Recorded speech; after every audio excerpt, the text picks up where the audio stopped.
Hello, everyone, and welcome to episode 24 of Ghost of Tsushima, and this is going to be a very highly experimental episode in that if it goes wrong, we might wind up purging this from the timeline and reloading the save. And the reason for that is this is our very first attempt to play this game on the PlayStation 5, and just based on experience, changing up major technical details in the middle of a long playthrough seems like a really dangerous thing to do, so we just want to try to make sure that it goes okay.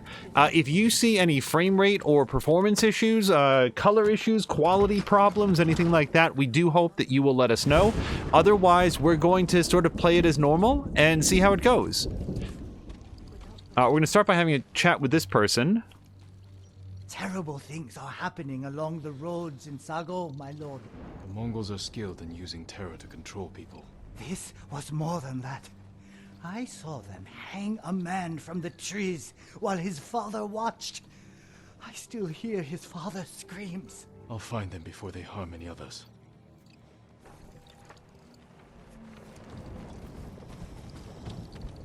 Oh, these are doors. Okay. Let me just run through here, see if there's anything else of note. And hello to More Than Amiya. Sees an issue immediately. Jin is not wearing a wicker wastebasket on his head. Yeah, that got patched out of the PlayStation 5 version. It's weird. So, we just aren't going to see that ever, as it turns out. It's a weird patch that they put out. No, we probably will put it on at some point. So, to catch us up, if this looks somewhat different than you might remember Ghost of Tsushima looking the last time that you saw it. That's because we are in a brand new region. It's not just PlayStation 5. Brand new region. We finished Act 2. We are on into Act 3. The last episode was super story heavy, rather. So let's not be surprised if it... Well, do I want to talk to her? Yes, I do want to talk to Yuna. Yeah, because she's right here, right? So, just to very quickly catch us up in 15 seconds or less, Jin has been exiled by his uncle. He fled the prison camp and lost his horse Sora on the way, so I don't even know if we have access to a horse right now. And we are going to... Jin and Yuna, at a minimum, are planning to take on Khotun Khan themselves. They have sort of broken away from Jin's uncle. There's been a permanent parting of ways because Jin's uncle is now honor-bound to kill him if he finds him. So we are going to see what we can do completely on our own, and that has taken us up to the snowy northern regions of Tsushima, and that's where we pick up the story. I'm going to talk to Yuna just after I take that leather. We could use the old road from Omi up through Fort Kaminodake. Only problem is it's held by Mongols. You need help to drive them out. I know some hunters camped on Mount Sago. Their leader's named Takashi. Friend of yours? No, but he'll do anything I ask, and his men are good archers. While you're meeting them, I'll slip through your uncle's castle. Meet our friends in Omi. Lead them to strike the fort from the south. I'll attack from the north, with your hunter friends. You think it'll work? Yes. Be careful, you know. You too. I'm going to save for later, actually. Okay, so I thought that maybe that would be like a quick briefing, and what would wind up doing is we would... maybe then get other icons out on the map, but no, there are surely many things that we would like to do before taking that on. So, early thoughts from the PlayStation 5 version. And sorry, we are playing the PlayStation 4 game on the PlayStation 5 console using a PlayStation 4 controller. There is one significant difference between the PlayStation 4 to the PlayStation 5. We have for a long time now, we have not streamed in HDR, because if you look back at our older Horizon Zero Dawn playthrough, the colors on most episodes are super bad. Like it does not look good as a stream, and no one really complained about it, but maybe that's because we just had fewer people watching back at the time. It's one of the reasons that Horizon Zero Dawn is high on the list to get a replay at a higher difficulty level and on the PC, just to get a version that looks somewhat better. We'll never, I don't think, get rid of the old one, but here with the PlayStation 5 and our current mechanism of streaming, I can have it on HDR here on the big screen television and, oh, hold on, we're getting somebody, and stream it out at just a regular thing, or at least it should be. If you see, okay, not taking care of my new horse yet. All right, so let's see if we can.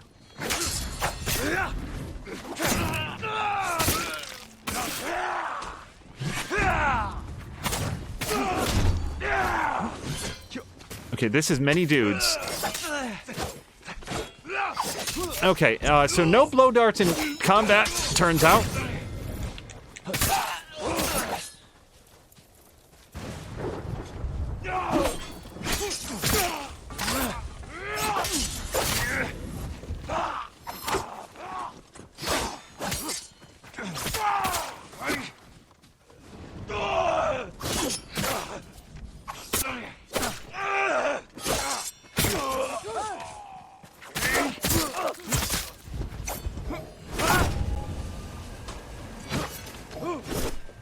Oh, okay.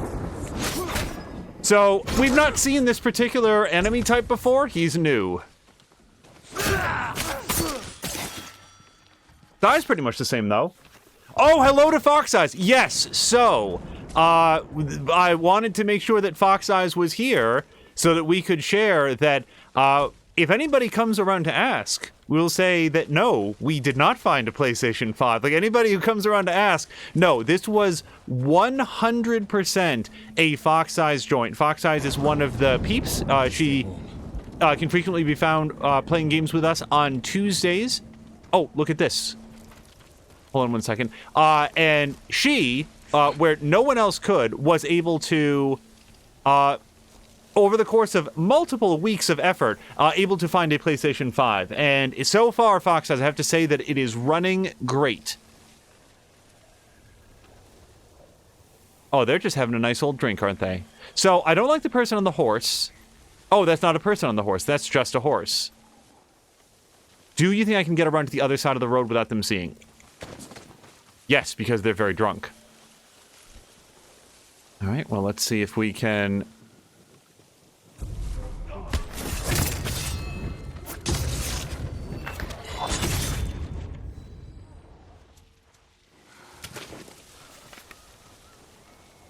And on that note, so early thoughts about the PlayStation 5. First of all, the colors in many scenes actually look a little bit more muted, but I take it that that's because we are in the middle of a snowstorm. We haven't done a lot of exploration in this zone, so I don't have a good baseline on what it's supposed to look like. Also, we did some early testing, and that seems to be a side effect of the HDR on, that when there's a high contrast thing, it looks amazing, but when you have a situation like this, it's going to, by design, look somewhat more muted. We found that if we turn HDR off, it goes right back to looking exactly how it did on the PlayStation 4 in terms of color. It does not go back to looking like it did on the PlayStation 4 in terms of frame rate. I suspect that if you're able to see this stream at all, because the transcoding option is not available to us tonight for some damn reason, that's just a Twitch thing, you will find that this is running at 60 frames per second instead of the 30 that you've seen. Wait, do I get cold? Wait, what? Whoa, wait, hold on. No, I'm freezing to death. No, hold on. This is new information. There have been no previous survival elements to this game. Hold on. Okay, so apparently, we stopped getting cold when we returned to the road. Yellowbird here is trying to trick us. We cannot follow him at this time. Oh, hello to Azaric. And someone's saying hello to Feecrest as well, but I did not see Feecrest come in, which makes me feel bad. There he is. Good evening, working but lurking. Okay. Well, welcome to Feecrest as well. I'm glad that I saw the hello to him, because otherwise I would not have seen. So, so far, this game is awesome at 60 frames per second. I appear to be entirely incapable of seeing anything north of 60, but I can see the difference between 30 and 60, and it is marked. Or marked. How would you say that? So can I ride my horse off the road without freezing to death?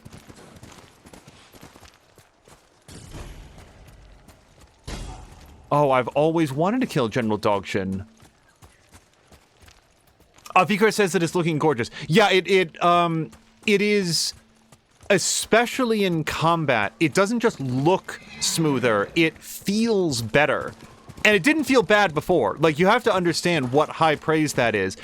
I think that Ghost of Tsushima is a masterpiece. I haven't gotten around to talking about that yet because I feel like maybe we want to wait until the end of the game, but it is astoundingly good. And the combat is... Really? Where are you trying to take me? Hold on. Firefly says go this way. Well, the good news is that's where I was headed. So if I get off the horse, am I going to start freezing to death? No, not so far, but we'll see how it goes. Oh, hello to Diesel Jones and everybody raiding over. Diesel, you and your raiders are joining us not only for some fun Ghost of Tsushima action, but for our very first PlayStation 5 stream. It is of a PlayStation 4 game, but... we're trying it on the PlayStation 5 for the very first time, so I would adore it if you and your raiders could let us know how it looks. Oh, and Diesel Jones has also subscribed, and... Whoa, hold on. Diesel Jones just gifted a sub to Cara Luna. Oh my god, Diesel, that's so awesome. Thank you so much. Cara Luna frequently watches the stream, so I think that he'll be very, very happy with that. And, well, I don't want to make a pre-announcement. We'll wait until it's done. But we've got some new stuff on the way for the channel as well. I am so bad at this. I got so excited that now we've... Yep. Also, I don't know what is shooting me with rockets. So, I'm going to switch into a different outfit because this is not a fighting outfit. When it's not really ghost armor time, let's go with our good old-fashioned Kensei armor. So Diesel's gonna be right back, he needs food. And hello to Will! Will, I know that we've seen you around in, like, I want to say Tashir's stream, certainly Diesel's stream. I'm not sure if we've seen you here before, but, welcome.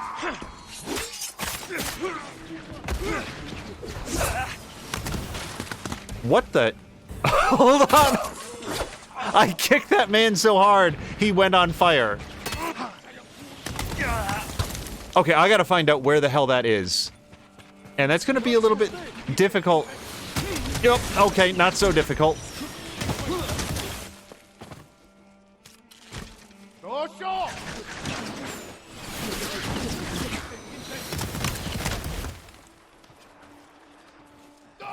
Okay.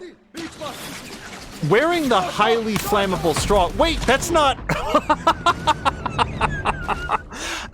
Was there... Ladies and gentlemen, was there or was there not... I don't remember the name of it, but one of those Gatling arrow launchers up there.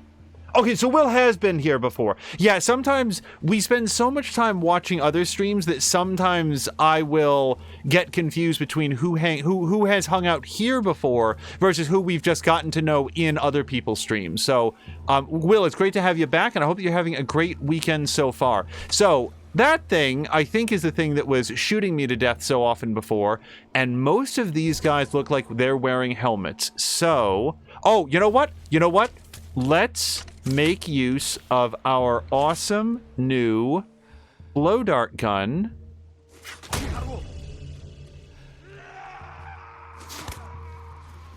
We're gonna have those two basically haul off and fight each other. Or fight the crew. Okay, it's soft snow, Jin. Shake it off.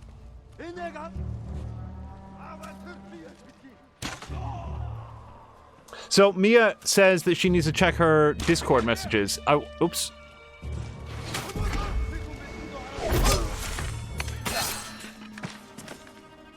Yeah, another thing, by the way, that I'm noticing about the frame rate is that it makes some of the animation transitions flow better. Like the camera is simply able to, or the animation is better able to keep up at 60. By the way, this is not, Ghost of Tsushima will not now be the PlayStation 5, like, that's all we talk about. It's just sort of, this is our first encounter with it, and I am sort of sussing out where the improvements are, and they appear to be many.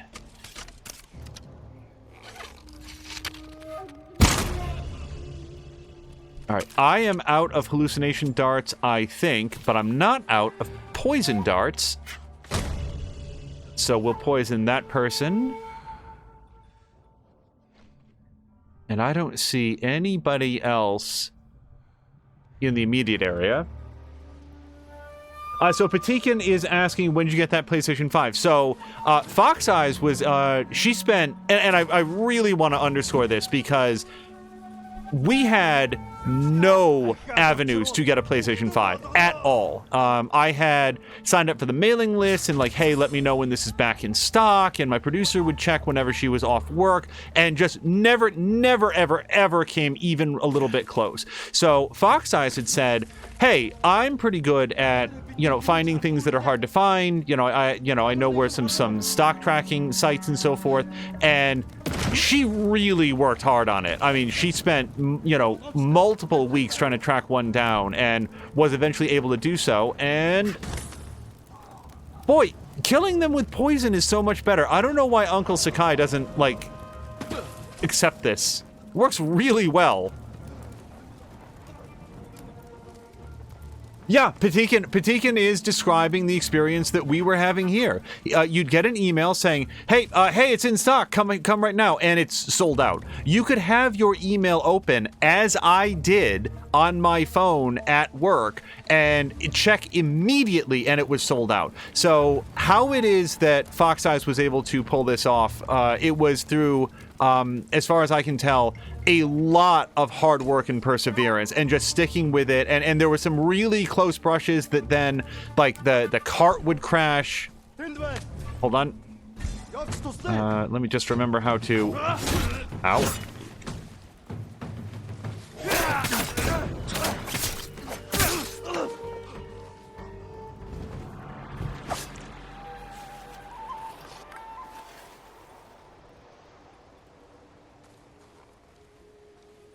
Yeah, Will saying that's crazy. Yeah, it's... And the thing is, if Patikin had, refreshed the site at the moment the email was sent, it would have been sold out. We talked a little bit about this before. The release of the Xbox One X and the NVIDIA 3080 and the PlayStation 5 really does feel like we're entering into a new era of online retail, which is...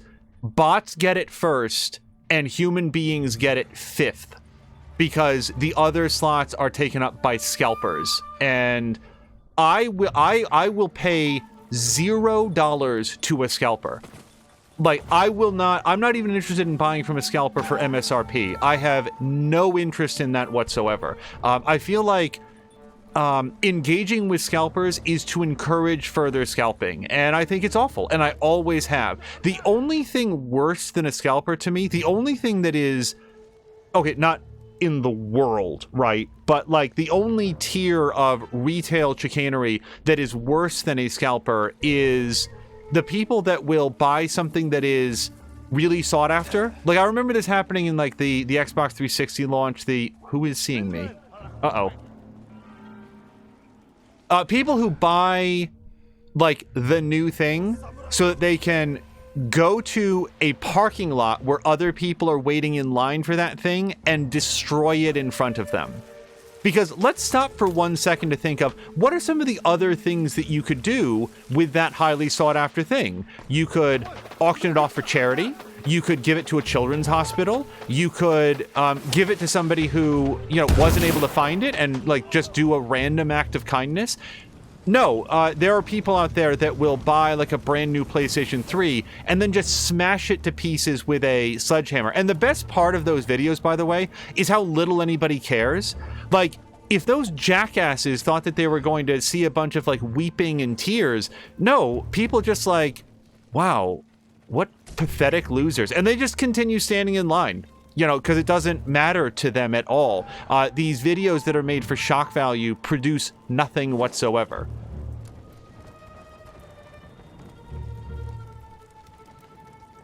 Oh, Patikin wants to see the Astro game. Look, if you guys want to see that, it won't be during this stream, but I will be happy to show it off. Here is my early impression of the Astro game. It is very cute.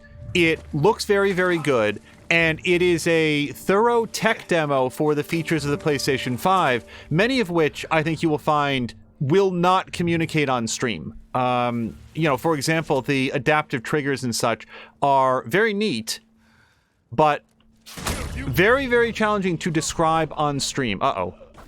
I am not in the best position here.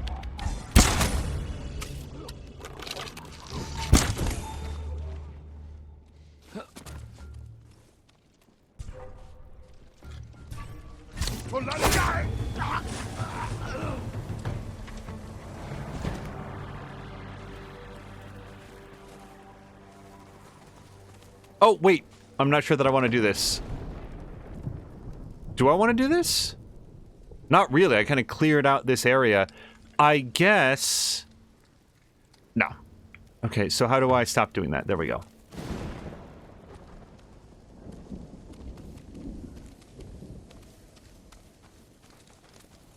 Batikin's wondering what he'll get his hands on first, a new GPU or a PlayStation. Out of curiosity, Patikin, are you aiming at the new AMDs that are getting very good reviews, or an NVIDIA chipset? Because I feel like you have, at this moment, a fairly equal chance of getting either, which is to say, very, very low. Yeah, I am frustrated by the way that the recent tech releases have been, because when you, like, when we can't find a PlayStation 5, that's disappointing. When you then look online and find that a scalping group has obtained 3,600 PS5s, and they are now selling them on, you know, they've sort of maximized this artificial scarcity and are now trying to sell them off for, like, you know, 50% above retail. That's where you really start to feel frustrated by it. The 6800 XT.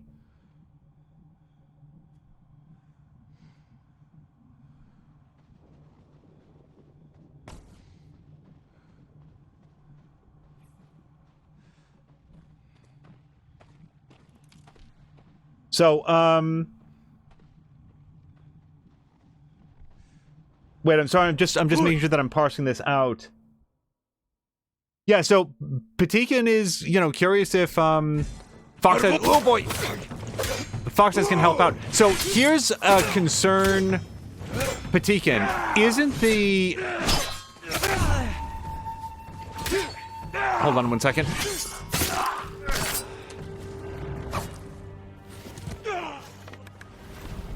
Without further information, I would expect a North American PlayStation to not run properly for the games that you would buy in Belgium. Now, I could be wrong about that, but I want to say that the console... Like, I don't know. Does anybody happen to know? Okay, I don't know what this man is doing facing the corner. We're gonna just put an end to that. Most consoles are region locked, which is... It still feels so weird to me. I'm not sure that I've ever really understood that, except that, you know, different regions might have different content laws for what is and is not allowable, you know, to be sold as video games. But even then, if someone in South Africa decides that they want to import a North American version of a game and play it on their South African PlayStation 3... why does the company not want to allow that? The only reason, and I'm sort of thinking out loud right now, is that, and I think, Patikin, you've talked about this in detail as well, the upcharge overseas is ridiculous. Like, people, you know, we know a couple people in Australia, and they're like, yeah, even accounting for the exchange rate, games that cost $60 US in the United States of America are the equivalent of $120 US in Australia. That's crazy. That would directly relate to, you know, us here buying half or 1/3 as many games. Because think of how much value you'd have to get out of every single title at that cost. Okay, so Patikin saying the power cord thing is different, so even if games would run together, have to new adapter. Yeah, I feel like it'd be a big hassle to try to get a North American one running, and you know, as talented as Fox Eyes evidently is, like we can see the evidence. We are playing it right now at finding hard to find things. Even she might balk at trying to navigate Belgian websites that I assume would be written in French. Whoops, wait.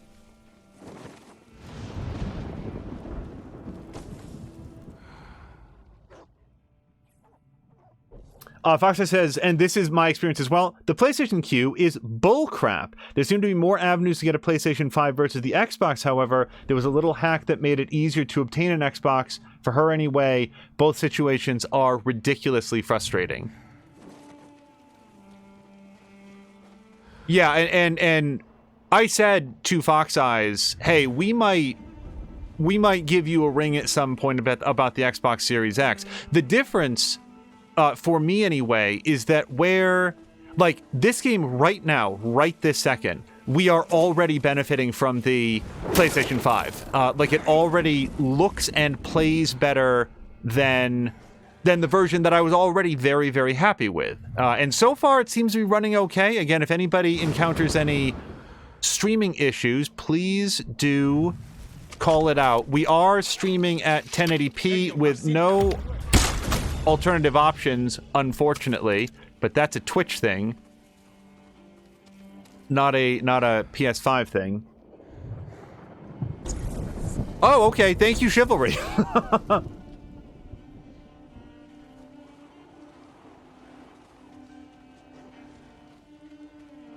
Yeah, I had totally lost track of my own health, so I appreciate that.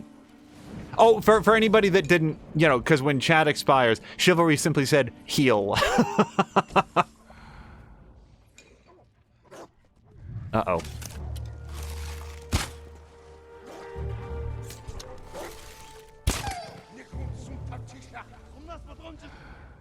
Oh, okay, so a couple things, especially since Patikin is here. Let's not, I don't want to spend the whole time talking about, well, I'll talk about anything, but we need not talk the entire time about technology and how hard it is to get in 2020. And also, like, how much of it is the COVID-19 pandemic. Shortages, like, these things are not available because there's a global pandemic. You will hear zero complaining from me on that, at least in terms of, like, consumer electronics. Because if we have to weigh where we are aiming our desire to have people push through and go to work, I'd much rather have people making insulin available, making PPE available. Like, if we're gonna choose who does and does not have to go to work, the people that make PlayStations can take the month off if it means not getting sick and dying. But with that said, so Patikin, I wanted to let you know, and I wanted to mention this if Drienne comes around a little bit later as well. You made a point in the last episode, and ultimately I think it was a good one, which is, in the previous episode, we had the cutscene where Jin was riding away on his horse, and Sora took some poison-tipped arrows to the flank. I don't know why I didn't go down the ladder there. And when Sora went down, it started playing a song, and I started talking through it. And I said very explicitly, I'm doing this because otherwise I'm concerned that Twitch is going to mute it. And Patikin said Twitch is not going to mute this, it's fine. But I've been so disappointed by any VODs we've ever had that got muted that I went ahead and talked through it also. Now, I don't necessarily regret that decision because it's not made by choice, but after thinking about it and the interaction with Patikin, I don't think I'm going to do that anymore. I think if Twitch is going to mute us and mute parts of our VOD for music that is written and composed for the game that we're playing, and somehow you're not allowed to stream it or whatever, and we lose a bit of audio, I think that's not on us, and I don't think I'm gonna worry about it so much anymore. It's just very frustrating. I don't like doing that. Hold on, we need our longbow. This man has a helmet. Also, aiming with the bow works real well at 60 frames per second.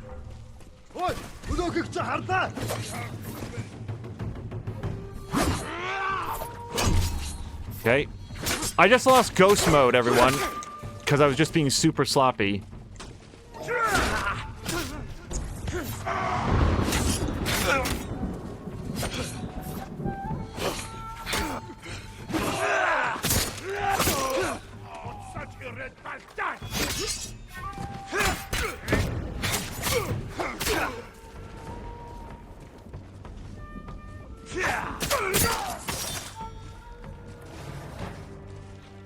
I wasn't waiting for effect. I really thought that he was no longer staggered, because sometimes they will look like they're shaking it off. Like they'll look like they're back on their heels, and then they'll shake it off and just do an unblockable attack. Okay, so Wilsey has to take off. Continue to have a great stream. Have a great evening. Wilsey, thank you so much for stopping by, man. I hope you had a great evening. And a great rest of your weekend if we don't get a chance to talk to you again.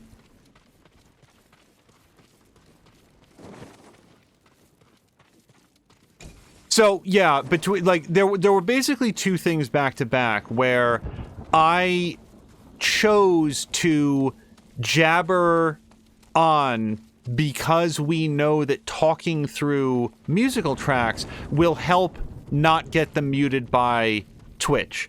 But what's the point? If I'm talking through the emotional scene and stripping it of all of its emotion, how on earth is that better for anyone than simply having it muted, even if it mutes some elements around it? It serves no one, and it ruins the experience for people who might be watching live. So after talking about it here, I think that from now on, if stuff gets muted, it gets muted, and that's just how it's going to be. So I feel like we've worked from one end of this place to another, and we are still missing something. Where the hell is General Dogshin?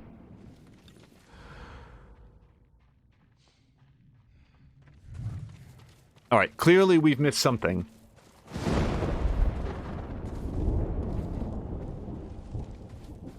Patikin, by the way, is saying that, like, if... sorry, one thing real quick. There was a previous mission where, like, if you shot a torch, it would explode into flames, and I don't actually know if it does that all the time. No, it doesn't. Okay.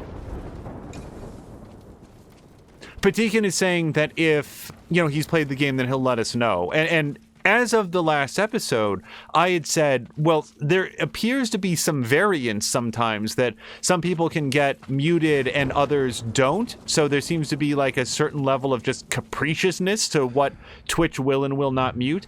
But yeah, that's another thing to know, Patikin. If you happen to know for a fact, hey, wait a second, this is going to get you muted, then, we could pause it and dial down the game audio or something else to try to avoid it. Because here's the thing. If the only thing that got muted was... I'm pretty good on health. If the only thing that got muted was the offending material, it wouldn't be any such a big deal, but Twitch will mute like 5 minutes on either side of whatever it is that you think that you've done wrong, and...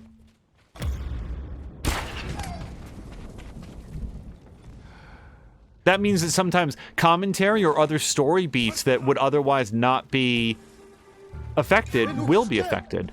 Ooh, can I get him? Can I get him? Can I get him? Oh,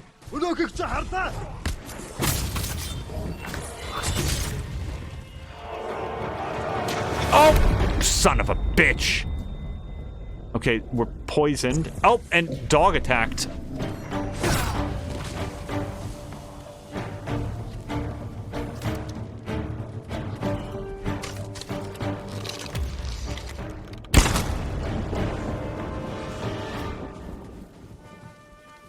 Yeah, above all else, if we're going to sort of like close out the technology discussion for now, a huge thank you to Fox Eyes for all of the time and effort that she put into assisting with this.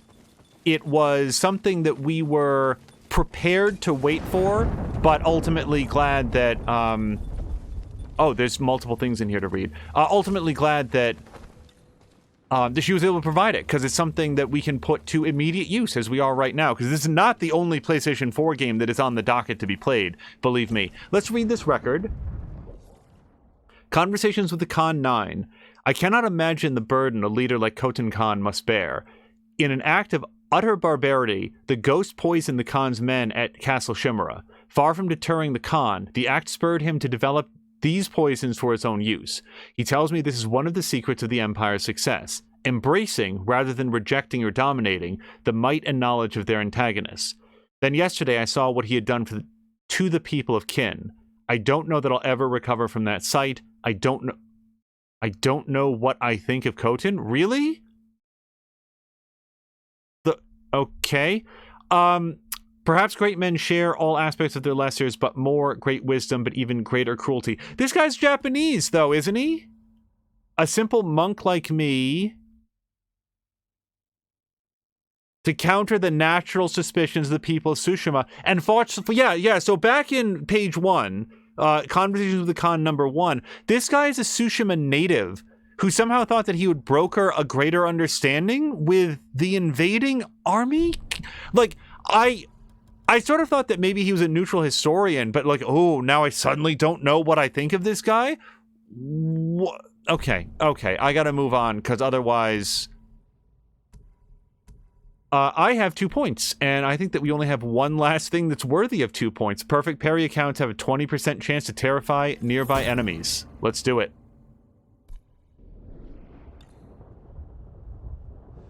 So Mia asked did I hear Doctor, General Dogshit, Dogshin with an N.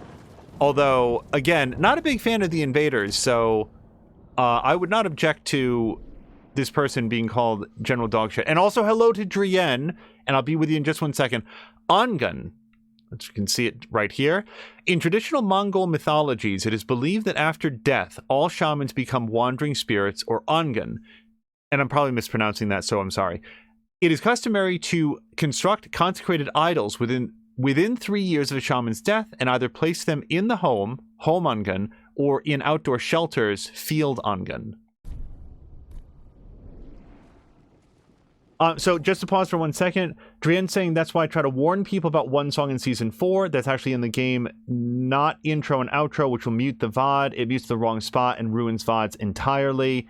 Drienne does recommend turning down the volume on the program capturing the game's sound so that the player or streamer can listen to it, but the VOD remains intact. So we'll probably aim to do that. Like I appreciate this is not a spoiler. Like there's a huge difference between letting somebody know what happens and saying, hey, here's a technical issue that you need to be aware of. I think I've mentioned this in the past, but I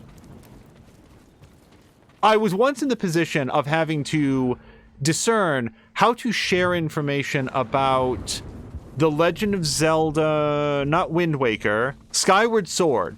When Skyward Sword came out, it had a repeatable and severe bug that could cause you to get save locked in a way that it was impossible to progress through the game. And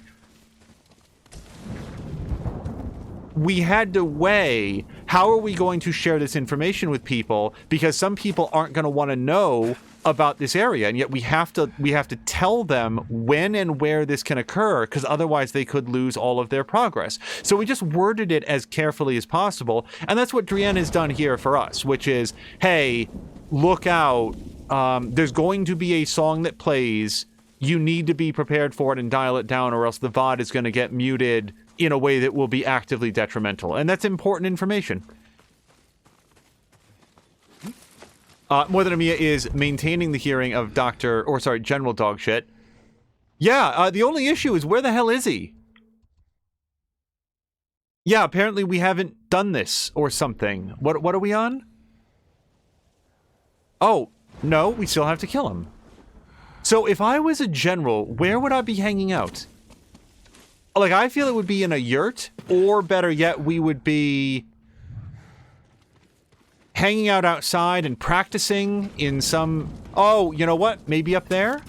That seems ominous. Maybe there's like a cave or something. That also might be where the Hwacha was.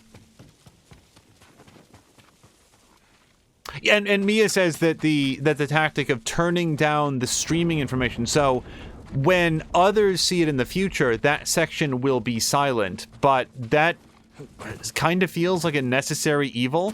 It's preferable, I think, to having me talk through it, which is just like the worst of both worlds. But yeah, I just wanted to cover that because I, came around to agreeing with Patikin on it, and it...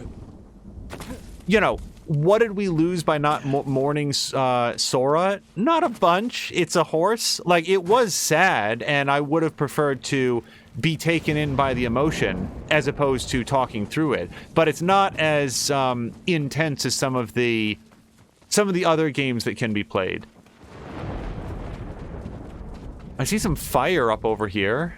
Like, in the background, you can see some rising embers. I don't hear anybody in this building.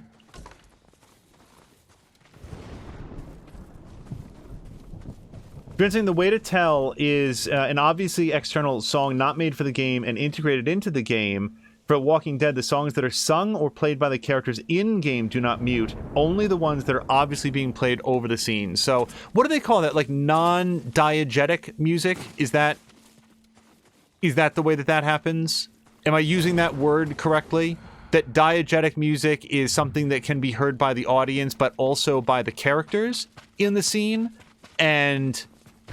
otherwise, it's just the soundtrack, which would be non-diegetic music. I think that's how that works. Drain is saying that is correct.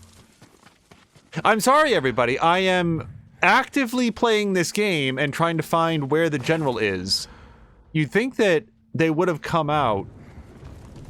I am speaking carefully. Like, I am assuming that the general is a guy, but then again, the archer lady, Tomoe, she's like the baddest archer in all of Badville, and I wouldn't have wanted to be wrong about her. Oh, here we go. Okay, so we are in a new area now with new people.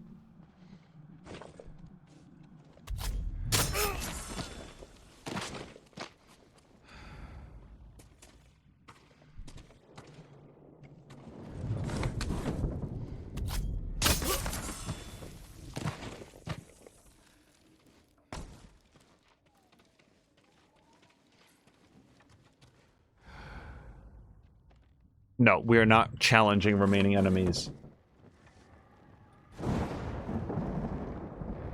Vcrest Ascent, he went to... General Dogshin went shopping at Dollar General, and Dollar General started out as General Private, or Dollar Private. I am... So, Vcrest, and this would be, like, one topic that might come up if he comes around... Oh, hello. He just went out for a smoke. Oops.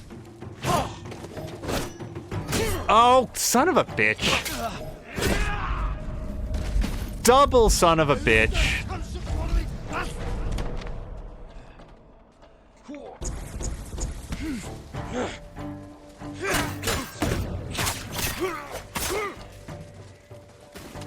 Oh, right.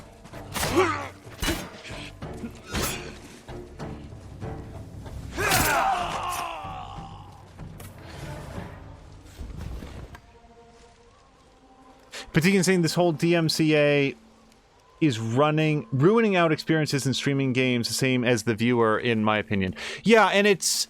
and Mia had made the point earlier, like in a separate conversation, that it does feel like there's not a lot left to say about it, except, like, I mostly wanted to cover that like I said, I've come around to you guys in your way of thinking. It is very frustrating, and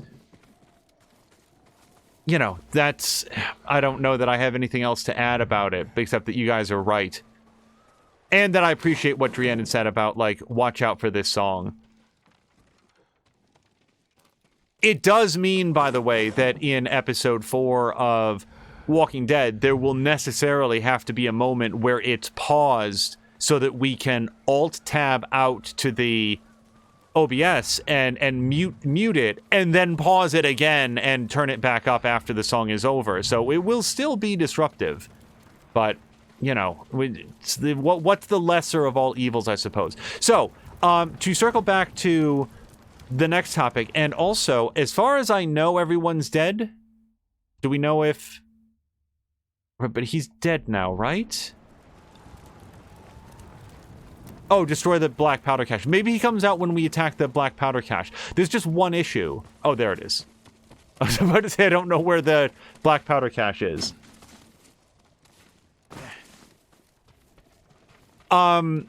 So for Mia and Feecrest and Fox Eyes, the Geek Pantheon has pitched the idea of playing some Dungeons and Dragons together, and that he would DM it for us.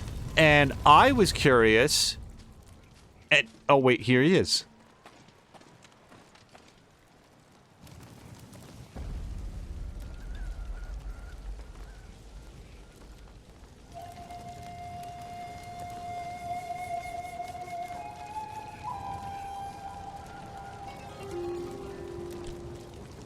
Look at his nice purple armor. Oh, I guess that's a purple tunic on under his armor. I thought there was like some scaling to it. Hopefully it would do better than against what's his face? Ryuzu?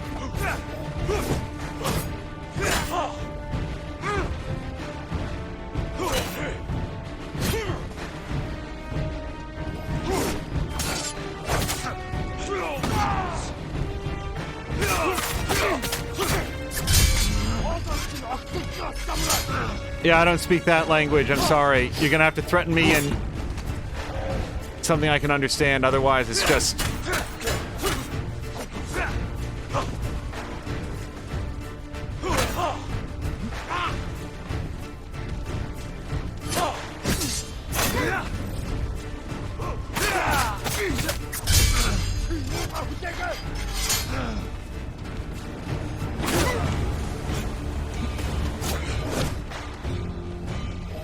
Oh.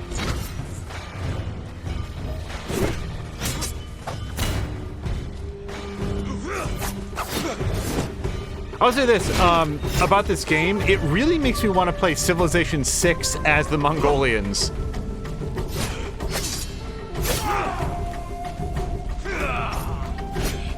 Nope. I am the master of trying to block the unblockable ones.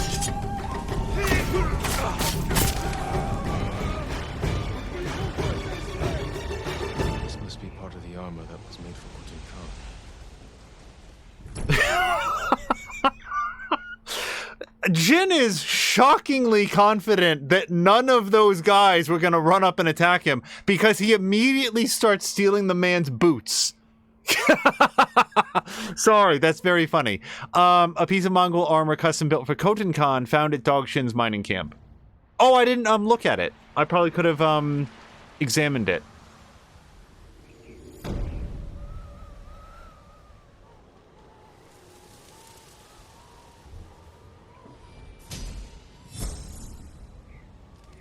So, as far as I know, there's nothing else in the game that has 2 points to it, so we're going to start upgrading our Guiding Wind, and I think that's it. I think that we're now on the verge of maxing out the talent tree. Because, oh, wait, there's one more thing here that we can't get. Oh, look what it is! We get to light our sword on fire! Oh, I've wanted to do that for so long. I have to assume, so complete the Undying Flame. So that's got to be a new technique, because that's not an armor skill set. Boy, that video is a spoiler, isn't it? Oh, I'm so excited to do that now. But yeah, so we've got that. But then it's just these things down here. Because if we go over here, we've maxed out all our stances, and we picked up all of our things. The only thing that might happen is if somehow there's another ghost weapon, but I don't think there is, because these were all showing before. It's just we didn't know what they were. So, yeah, let's go. So what do we want? Hot springs, fox dens, customized appearances. You know what? Either bamboo strikes or Shinto shrines, I would say. Actually, none of these are bad. They're gonna do the bamboo strikes for now. Oh, wait, we could do 2. I'm sorry. 1 second. Yeah, let's do the Shinto shrines.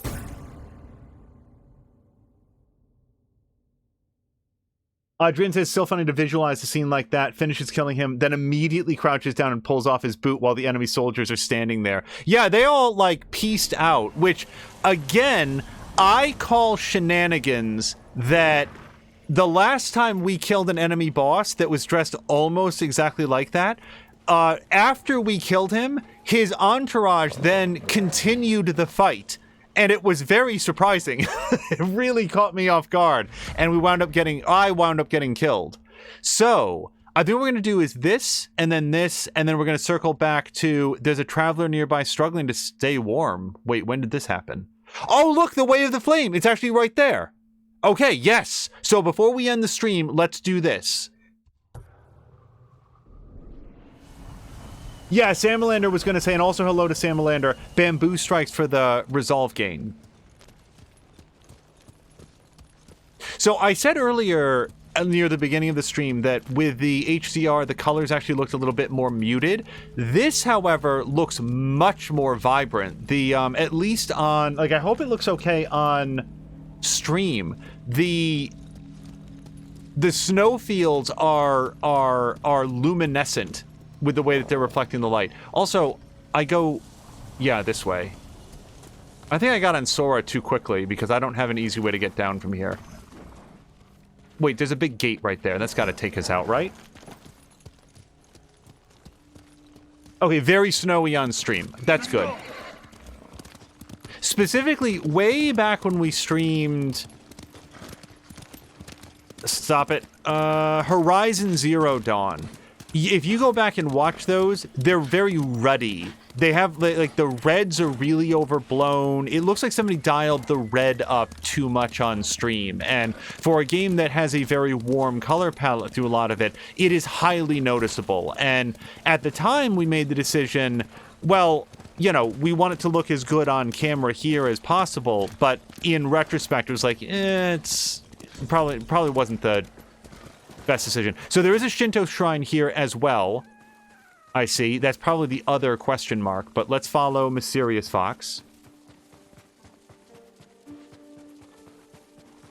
Feecrest says it needs to put on sunglasses. Also, in fairness, we never saw these snowfields outside of HDR, so maybe they always look amazing. But certainly the color palette here, or the vibrancy, is not dialed down in any way. Fox, I'll be right with you. Wait, not Fox Eyes. Right, actual Fox.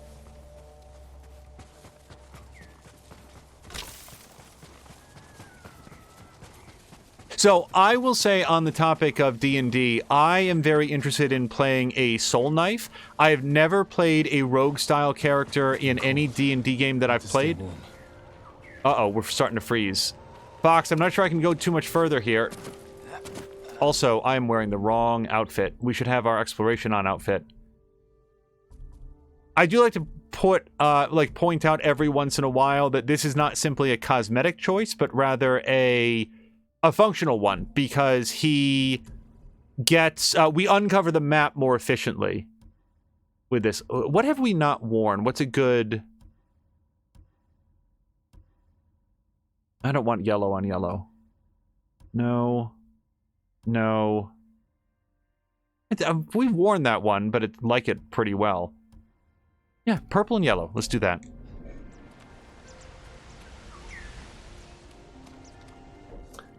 Sorry, talking about foxes. Patikin got a fox in Valhalla. All sorts of pets in his settlement. Yeah, I've been working hard not to see that game, and oh boy, it's going to get so much harder when like Cyberpunk comes out, because I know everyone in the world is going to be playing that one. And with good cause. You know, I feel like there's a lot to be excited about. Maybe that purple doesn't really work well here. But Deacon says that he's going to play that one off stream. Cyberpunk. I would be interested, and I don't think that this is going to be the game for it, but I would really be interested to have Mia jump into a brand new release, because yeah, we've done this kind of combination before, but I really like it. Her streams so far have been like, here's a bunch of cool older games that others might have played, and Mia is coming to, and I'm just like, it would, of all the things, like, so many people are always up and playing like the very latest thing, and then for them the change of pace is to then play something that's a little bit older. For me, it would be the opposite. Like, the change of pace would be to play something absolutely brand new. That said, I think that the concern is the same one. Getting colder. Yeah, hold on. I don't think that we can follow Yellowbird. Need a fire soon. I do need a fire. Hold on. I don't know where to go. Oh god, I've made terrible choices. Okay, so now wait, it went away. Okay, yeah, so we are actually restricted on where we can and cannot wander. And I cannot whistle for a horse right now. Yeah, Drienne is getting to exactly where I was going with that a moment ago, which is that to play something at release is tantamount to just trying to sing in a concert hall of professional singers. There's going to be so much coverage of 2070. Oh, is it a cricket? Yes, it is.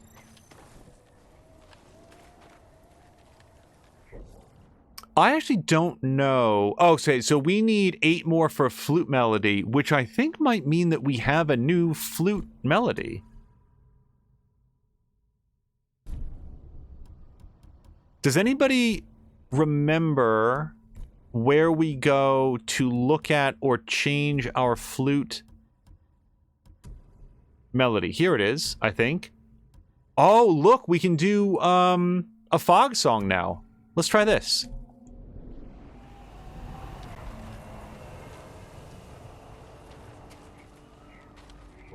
One second. Patikin's saying that he stopped caring about whether or not people watch it, so, you know, it doesn't change for him anyway. Sam Leonard says, agreed with Patikin. If the game is similar to what you've already been playing, then your regulars will buoy you up past the 0 viewer doldrums. Yeah. And that's the thing. I cannot envision a circumstance in which I would go to the Twitch, like, channel selector and just pick a random name out of a hat and watch them play a game. I want to see Mia, Tashir, Samalander, Patikin, Diesel Jones. Like, these are the people, like, I don't just watch them because they're playing a game that I like. Why am I making the same mistake again? I can't get to that question mark.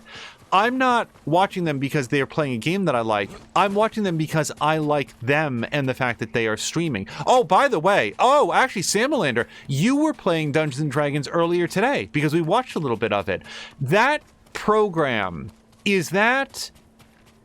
So I cannot visually tell the difference between Fantasy Grounds and just D&D Beyond, but that looked to me like D&D Beyond. Is that... Oh, Roll20. Okay.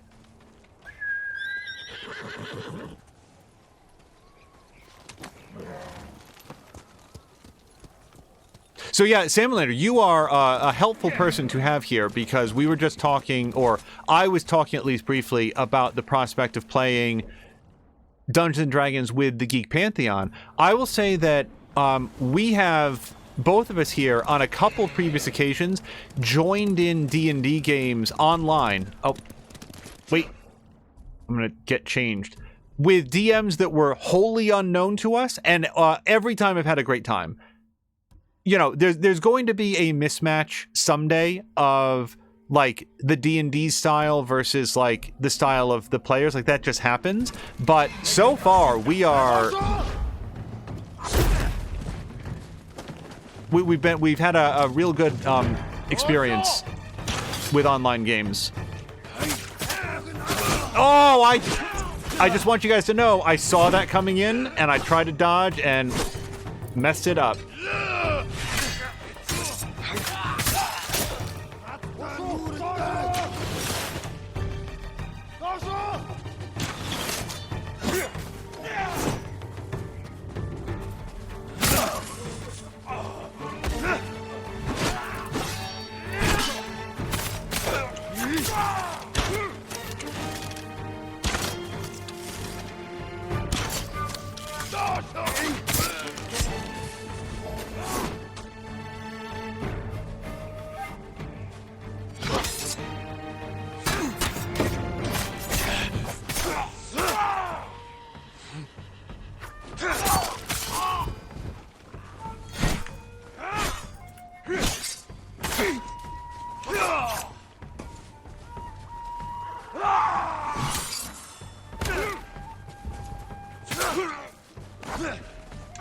Oh, I had a square prompt there that I missed. I wonder if I could have killed him while he was down.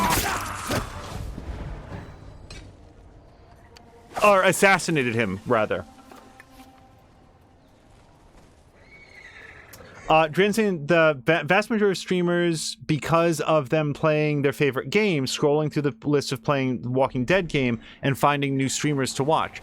Yeah, so I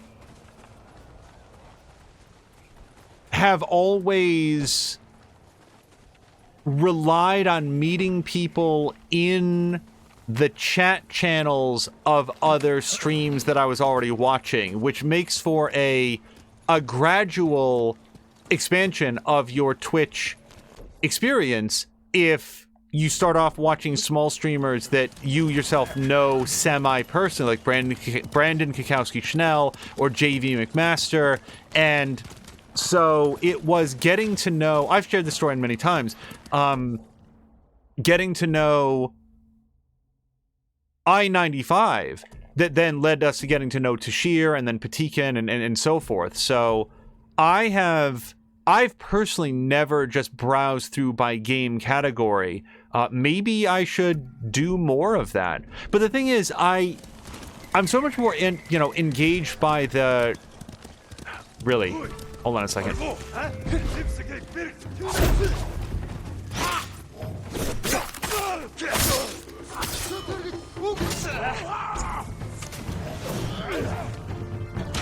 Oh, crap. Hold on. I can't win this. Also, I'm poisoned. Oh. Oh, God. Jin. Horse. Oh, that's not horse.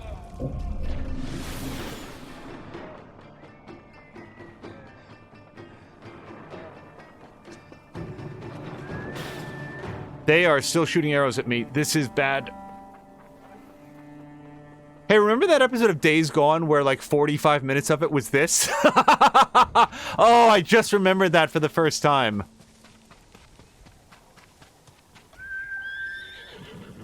Oh, there you are.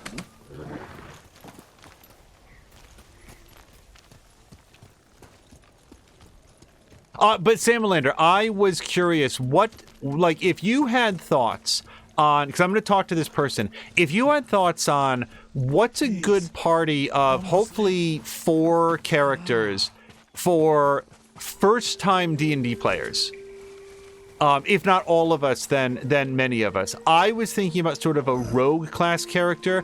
Do you have thoughts on character classes that aren't overwhelmingly technical and sort of would fit together? You know, there's always the fighter, mage, healer, thief, sort of like that that array, but if you have thoughts specifically about like fun subclasses to play or whatever, I'd be curious about that. Will the fire not light? No, my lord. The wood is too wet, and my hands too cold. Let me try.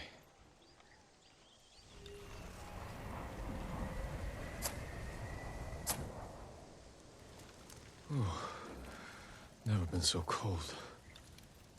You'd be better off somewhere warmer. As would you, my lord. For now, share the fire with me, and listen to the tale of this mountain. Long ago, fire fell from the sky and landed atop Mount Jogaku. A lone warrior braved the dangerous climb and found a giant rock covered in flames. He touched his sword to the fire. Flames engulfed the steel, but left him unharmed. He created a new fighting style he called the Way of the Flame. The warrior took pieces of the rock west with him to China. There he sought answers about its origin from learned monks and scholars. After months of travel and research, fire fell from the sky once more. He led the people to it and showed them it was nothing to fear. For he believed the Way of the Flame was a gift from the heavens, and he shared its secrets with all who wished to learn. Handed down through generations, the Way of the Flame has returned to Tsushima. The Mongols wield it against our people. But rumor says the fire still burns atop Mount Jogaku, waiting for any who can survive the climb.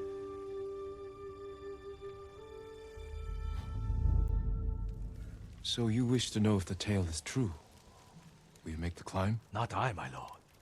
I told the story to a Ronin not long ago, and he began the climb. Though I fear the cold will take him. I'll find what secret the mountain hides.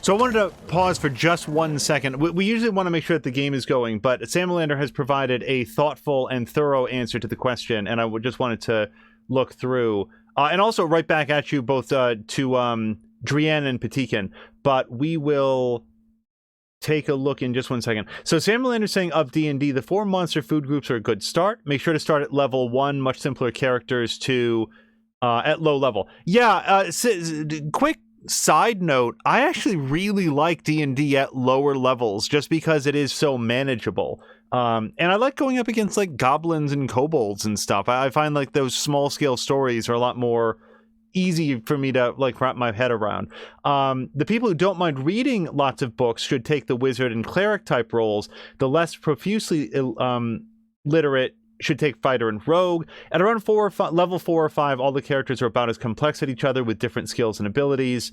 Honestly, it keeps scrolling. With an understanding DM, I hate this interface. No, I got it. It's just being a pill.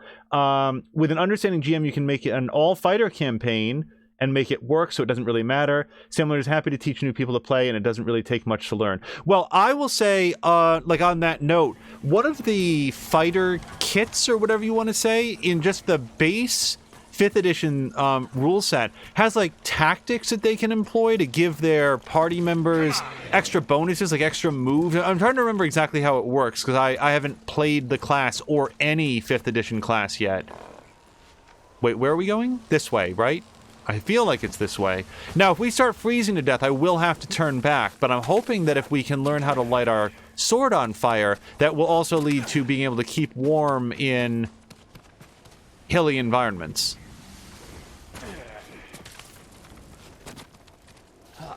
Because that's the other archetype that I might be interested in trying if we play this online game together. See, I'm getting very cold again. Hold on a second. Let me go back to the fire.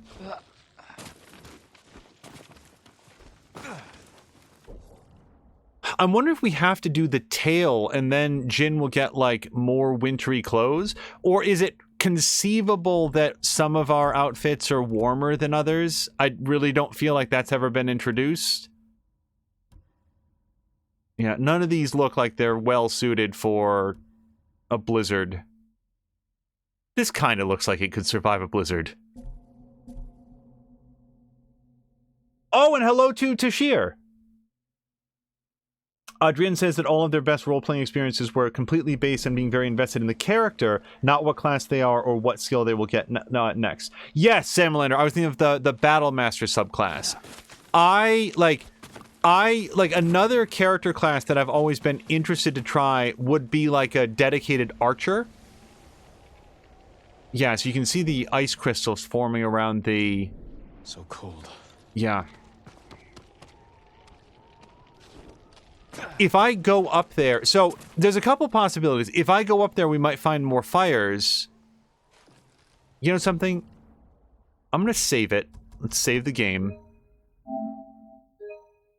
Whoops.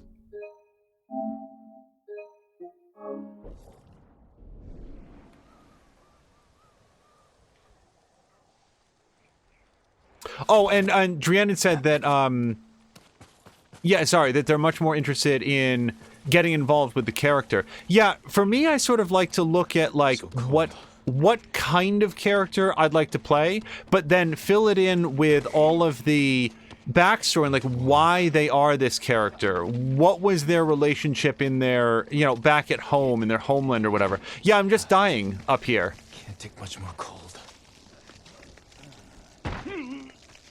Okay, yeah, and I'm just gonna die. Because I don't think I can make it back to that fire.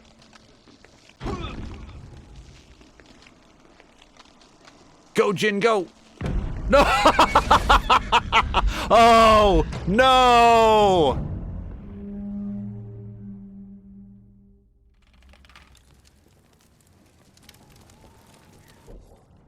Okay,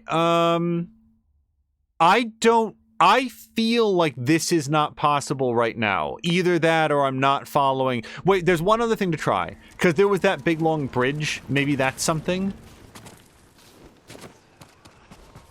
So let me just see if we can go over here for some reason. I don't have any reason... Yep, hold on. There is a fire over there.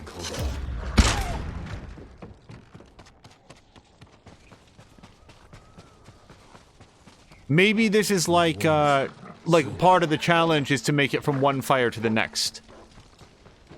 And I just went the wrong way. Need a fire soon.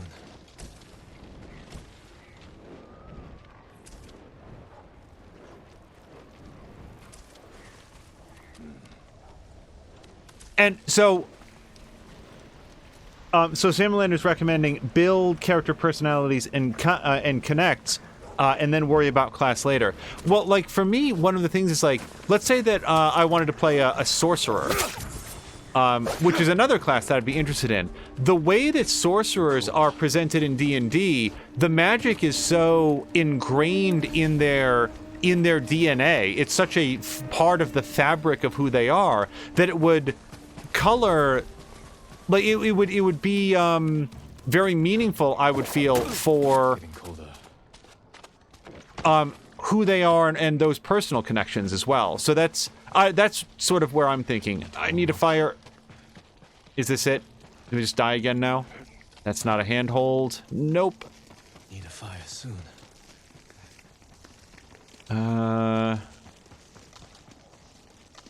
Why did I come up here? Was this not the right way to go? I think I'm just gonna die here now. Yep, here's somebody who froze to death.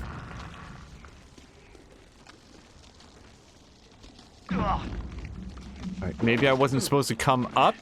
Really feels like I wanted to come up, though. Oh, just dropping down his death, then. Okay.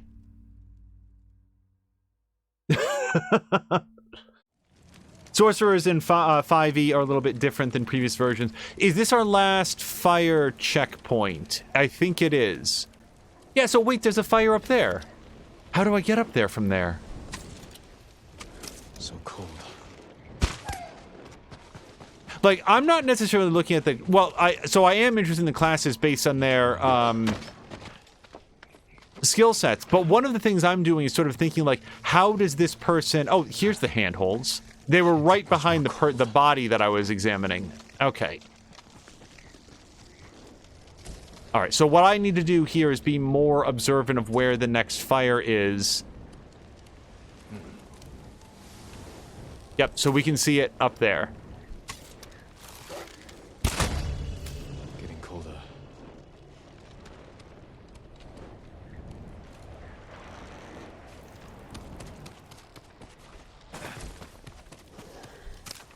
One thing I'm very not, by the way, is, especially in like D&D, I'm not a power gamer. I'm not interested in setting up toolkits that are going to break the balance of the game. I don't want to have like 18s in every category or anything like that. I actually, without... Oh, hold on. Hello? Come, rest by the fire, my lord. I'll be happy to. I can't seem to turn around. Thank you. Are you alright? My pride hurts more than my body. It's an unforgiving mountain. What were you hoping to find at the top? Answers. Power. Anything. A flaming sword would be useful in a place like this. So it would. I'm sure you'll pass the mountain. Good luck, my lord.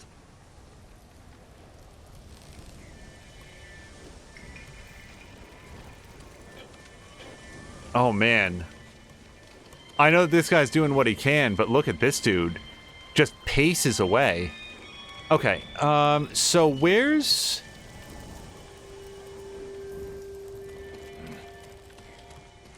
I'm not gonna go too far.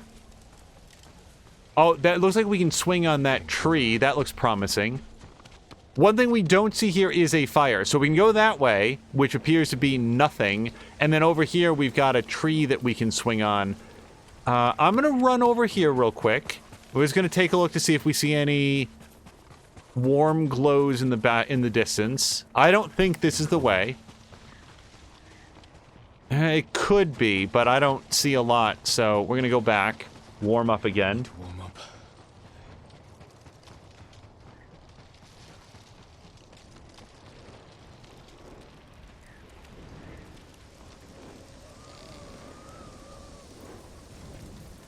Sorry, this is an interesting comment. Dran saying one of their favorite characters they ever played was in a Promethean They Created game. I'm not familiar with that rule set.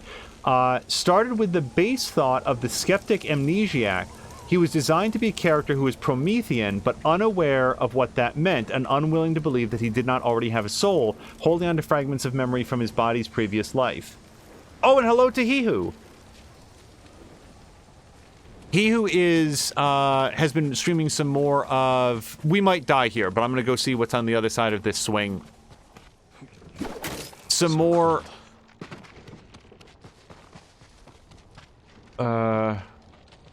Okay. Need warmth. Soon.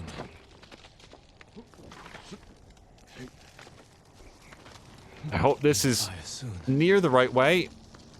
I hear fire. Oh no, that's me freezing to death. Another campfire.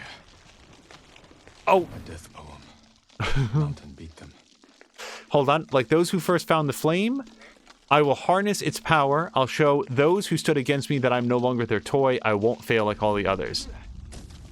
Okay, did you say something about a fire? Okay, there it is. Green light. Ooh. Never been so cold.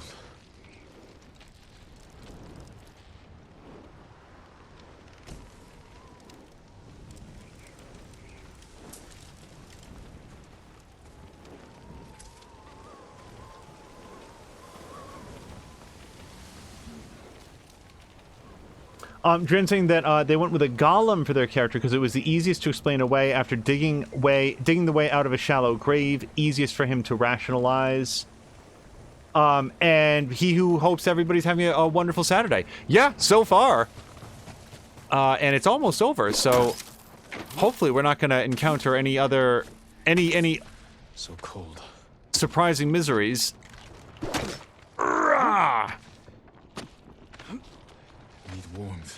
Soon.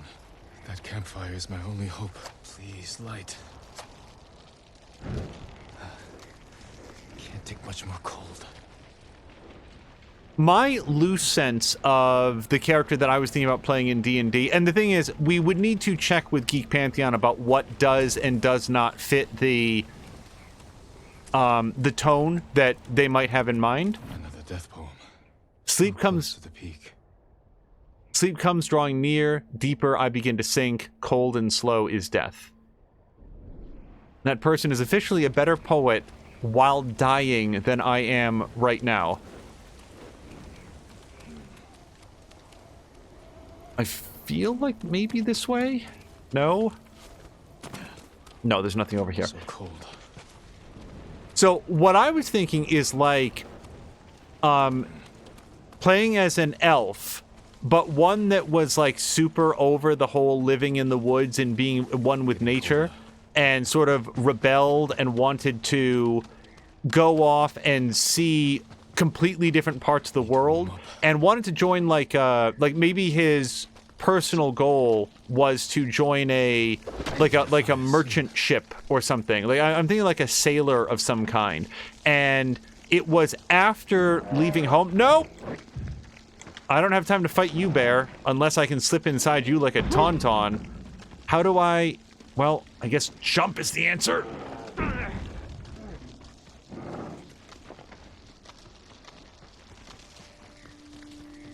Someone built a dojo here. Welcome, Where- my lord. Call me Betomaru. Jin Sakai. I wasn't expecting to find anyone up here. I've wondered if any would make the climb. You seek the way of the flame. Invaders from the west with flaming swords threatened Tsushima. They brought back the gift offered to them by my ancestor. Teach me, Betomaru. A samurai will show the Mongols the true power of your way. Take a piece of the rock, and we will face each other in combat. Only then will you learn the way of the flame. Take a piece of the rock. And also, yes, everybody in the world sees that Firefly is here. I'm surprised that that guy didn't comment on it. I'm gonna look around in here. If we found some resolve lying around, I wouldn't complain about it, especially if I've got to fight Flamo there. Also, Fikor says on the outside. Maybe that's where the Firefly is pointing to, or it could be totally unrelated to what I... Because that could have been an earlier comment. Similar to seeing Fireflies looking for some warmth, and also that in his game, there's an island... Okay, yeah, island is full of elven and half-elven pirates. Like, yeah, I feel like that would be... Like a very atypical elf. That's what I'm sort of thinking about. And then also from there, gained whatever psionic powers are represented by a soul knife. Here's the thing. I actually don't even know what a soul knife does. I just like the name of it. Also, no, that's not true. I do know one thing that a soul knife does. Somebody correct me because I haven't looked at it, but soul knives can... No, Jin, go down. Down. Okay. Down. What the fuck? Okay, I'm just gonna take the ladder.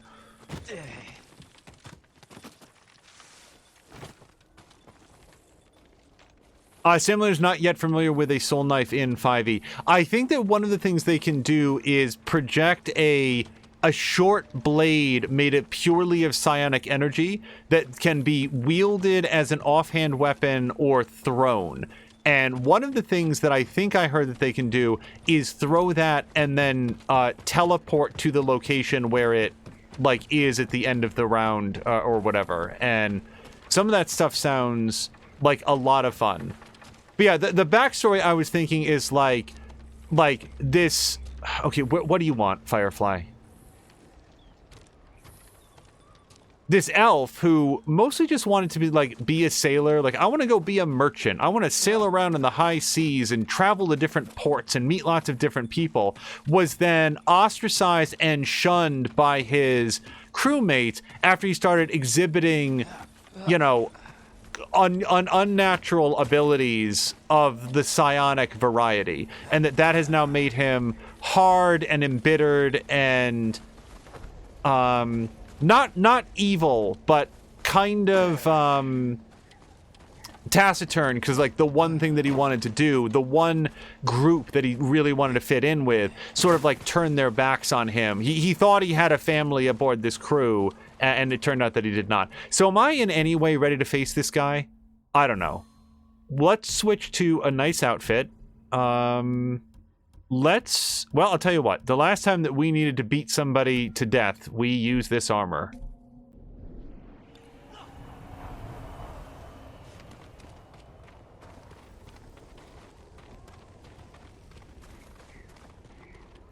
Pick up the rock.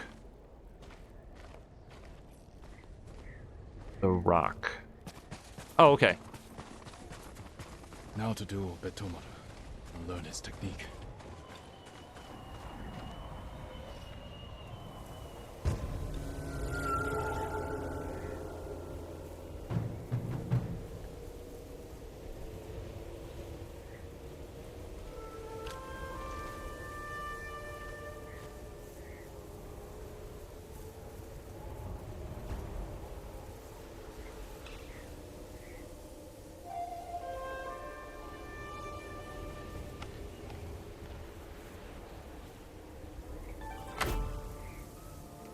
This is like a friendly duel though, right, dude?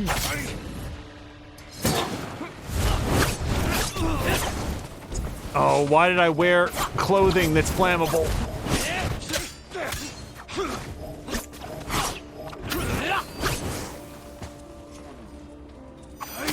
The way of the flame is unforgiving.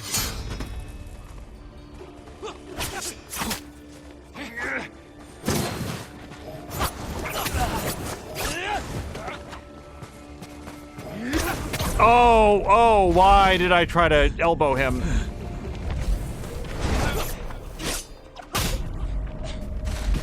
Nope, that's it.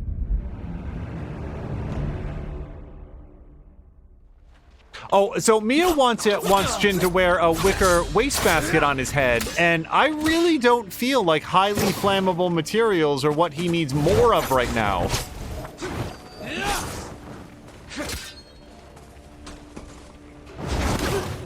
The way of the flame is unforgiving.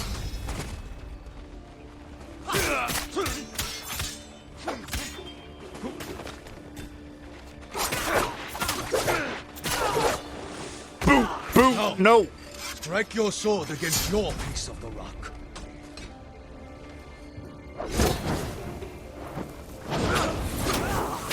Once more, let the way of the flame guide you. So, just at any point in combat, just tap R1.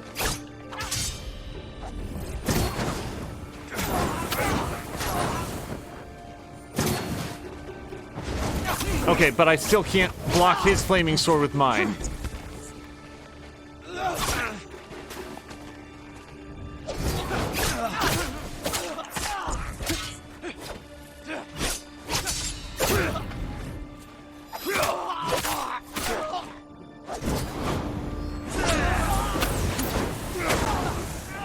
I bet he's really regretting teaching me that. My lord. Good. The way of the flame is not meant for friendly rivals.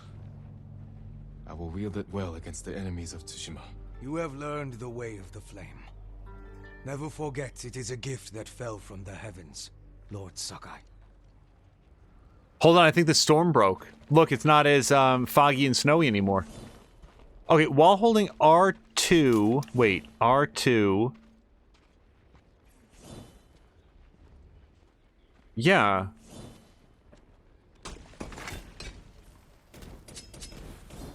Okay, but why did it tell me that?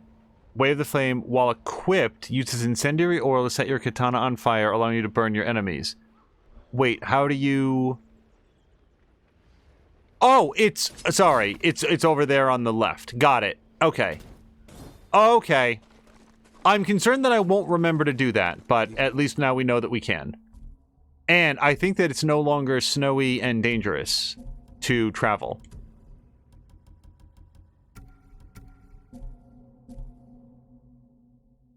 Okay, and because everyone is voting for it... Where's this fucking thing?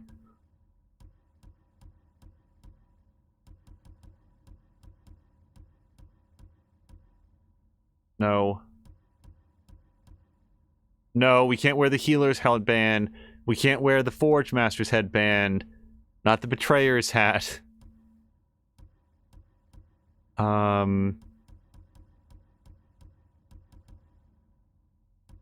Here it is. There you go, everyone. There's something else, Lord Sakai.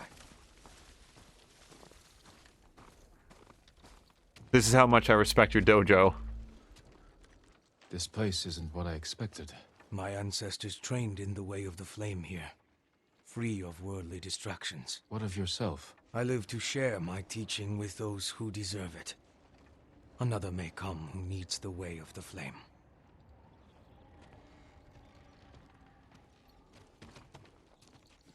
All right, let me just take a once around to see... Well, he can't see anything anymore, but I want to know if there's anything else to pick up. Another reason that Mia's really going to enjoy Saints Row is just because you can dress your character as anything you want. I within reason. Like, there are outwards limits, but, I mean... The clothing and character customization are so much more impressive than in a Grand Theft Auto game. That I think that she's going to have a fantastic time dressing her character up in leggings and the top half of a wedding dress, and then a top hat and one monocle, but also a pair of glasses. We're hoping so, Tashir. Yeah, I can't predict as to when it might happen because Mia has a wildly full slate of awesome games to play, but I think that many people are looking forward to her playthrough of a Saints Row game. Oh, I don't even need that. Yeah, so it doesn't seem nearly as cold anymore. You return safely. Oh, come on. How could you possibly tell it was me? It was a treacherous climb, but I've learned the way of the flame. It's unruly and powerful, my lord. Take care the flames do not burn you. The way of the flame will only consume the Mongols.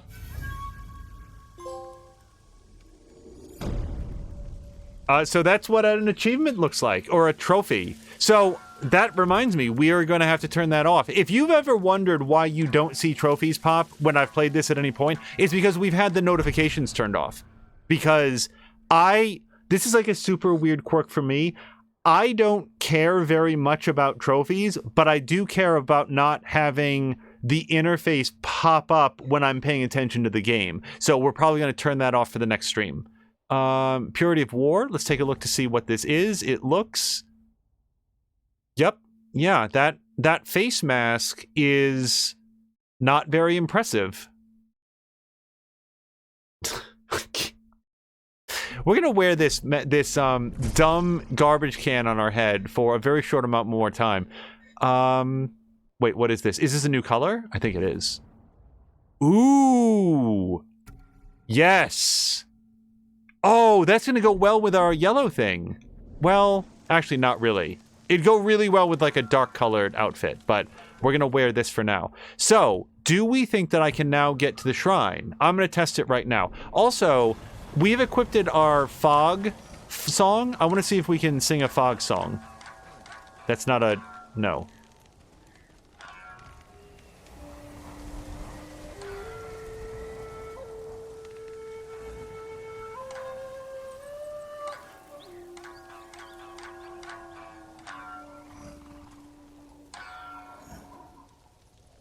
All right. Allegedly... oh, yeah, look at the fog come in, I think.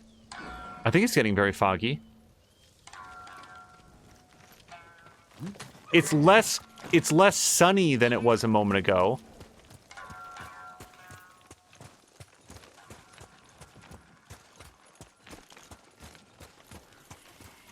Wait, where am I trying to go to? I want to go here-ish. So, another thing, hopefully, and I think that Tashir just said something, so I think that he is near. So we were watching Division Force today, and Tashir revealed a super cool Easter egg about the musical cues that he uses for things like raids and gift subs and stuff like that. Every single one, like, I was just like, oh, this is just cool music. No, of course Tashir is thinking about it on a deeper level than that. All of the musical cues that he uses, that he's, like, set in, have, like, a meaning relevant to the action being taken. So, like, one example that he gave specifically is when a raid comes in, the song that plays is Attack of the Horns. Like, we're metaphorically, like conceptually under attack or whatever. And I'm not gonna remember the names of the other songs, but every one of them has some thematic significance to the act that is being commemorated. And I did not know that. I think that's super cool. Yeah, we're following Yellowbird. So we are no longer freezing to death. So I am glad that we kept on the path of the flame, because apparently getting a flaming sword is enough to keep us warm. Oh, look at this. Hold on, we got another set. Tanuki's brush. Well, usually I wear a Tanuki suit, but it's a real sword koozie.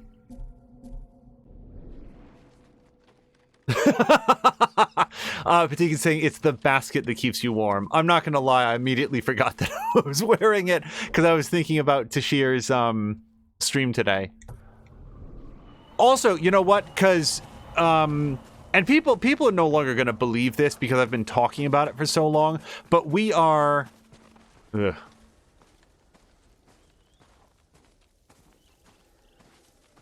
nobody won this one.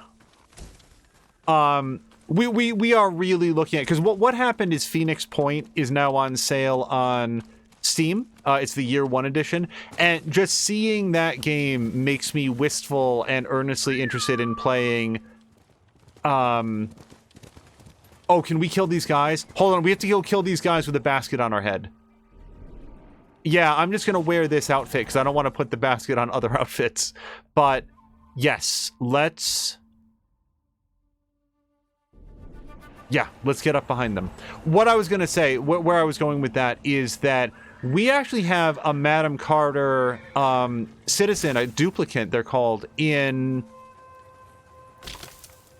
Oxygen Not Included. But what we don't have is a Madam Carter soldier in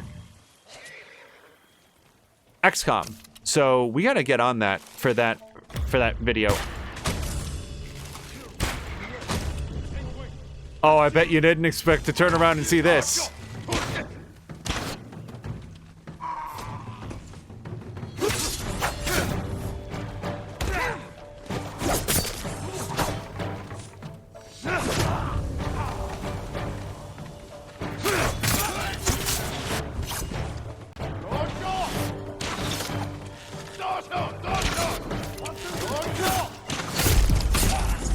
Oh, I got poisoned. No!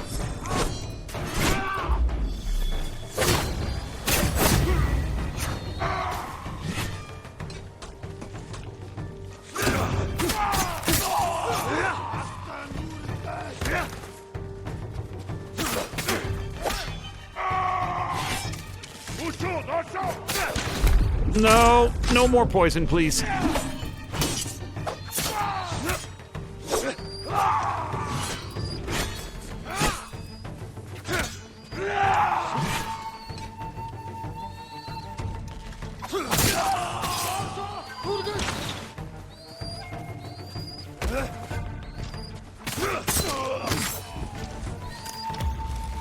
That's what I think about your bird, too.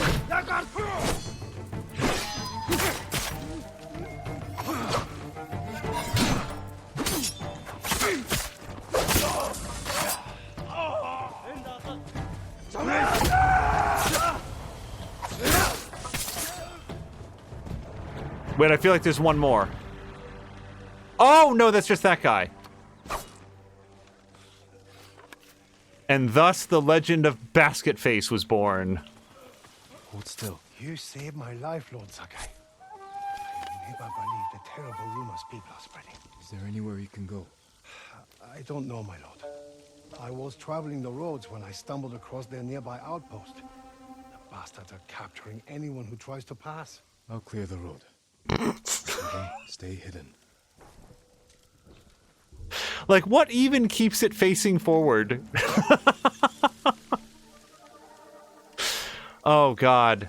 I was so pissed off at his, like, family armor that it hides his eyes. Can you imagine the disrespect to the storytellers to play through the game with this outfit? Tell me there's a new game plus mode where you can play the entire game with this.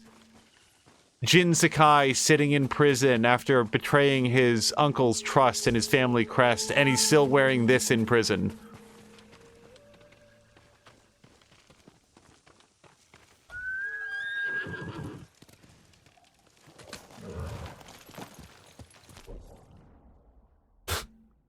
He was saying it's a 360 helmet, spin too fast, no problem, you can still see through any direction. After the next thing, like, we cannot do story in this. It is too silly. ProZD, also known as... I'm very concerned about getting his name incorrect because he actually just put up a thing, like, don't call me by the wrong name. I think it's Sungwon Cho? And if I'm wrong about that, I apologize, because I'm trying to, you know, his YouTube channel is ProZD, and it's easy to remember. But he had one of his, like, little, like, 15-second skits called, like, when a cutscene keeps the custom outfit that you put on your character. And, yeah, it's, as with all of his things, like, I can't describe it, because his work is very difficult to describe. But for those of you that don't know, he does... I know his name is Sungwon. I think that that's his first name. Oh, no! Okay. It's really just angling towards the climb down spot, but... And these are not flowers. Oh, Christ. Now I'm just going to die on the side of this mountain. I did not mean to come down this way.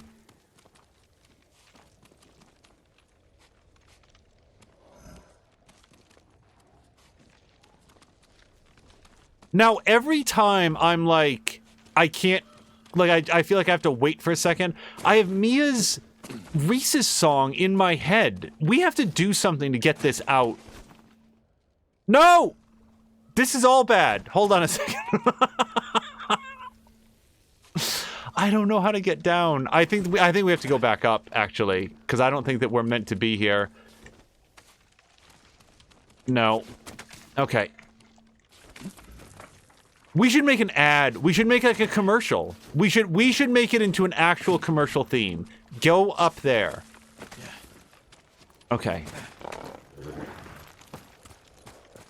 Like, oh God. Like, we should do like we take her audio, right? And be like, I'm just gonna break into another Reese's Bar Thing Cup.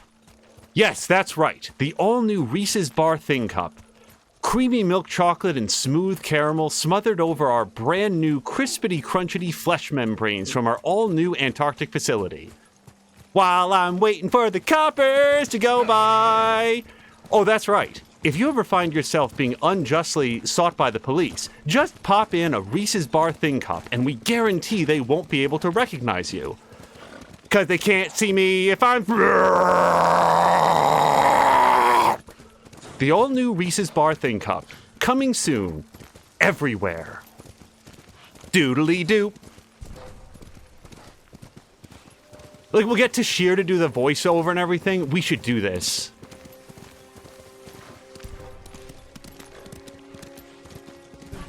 Come here and fight! Oh, I'm not wearing my standoff gear, everybody. Hold on.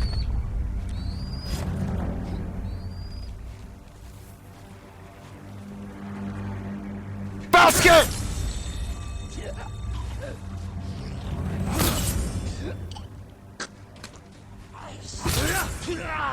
Oh, we got our resolve back. Oh, that's a that's a horse. That's a horse. Was that it? Wow, we took them all out. God, maybe the basket is helping. They're so dismissive. Oh, wait, I'm sorry. There's a bunch happening in chat. I'm sorry. I got inside my own head there. That happens when I'm sort of like thinking. Royal we. Apparently the birds pronoun. No, oh, sorry. The birds mourn their masters if you don't kill them. Oh, really? Oh, Tashir, I didn't know that. Mia's very happy. 360 helmet.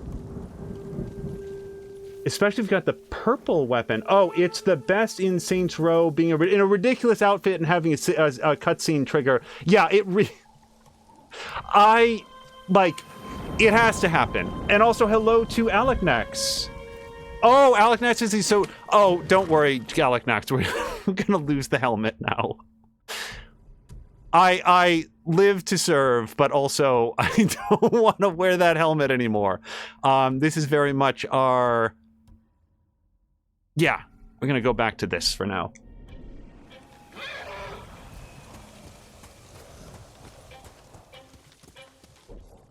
So, should we go do story stuff? So I was very concerned when it said, hey, warning, you're about to start a new tale.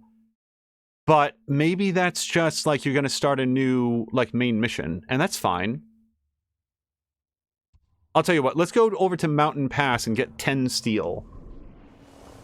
Oh gosh. Wait. Oh, Patikin.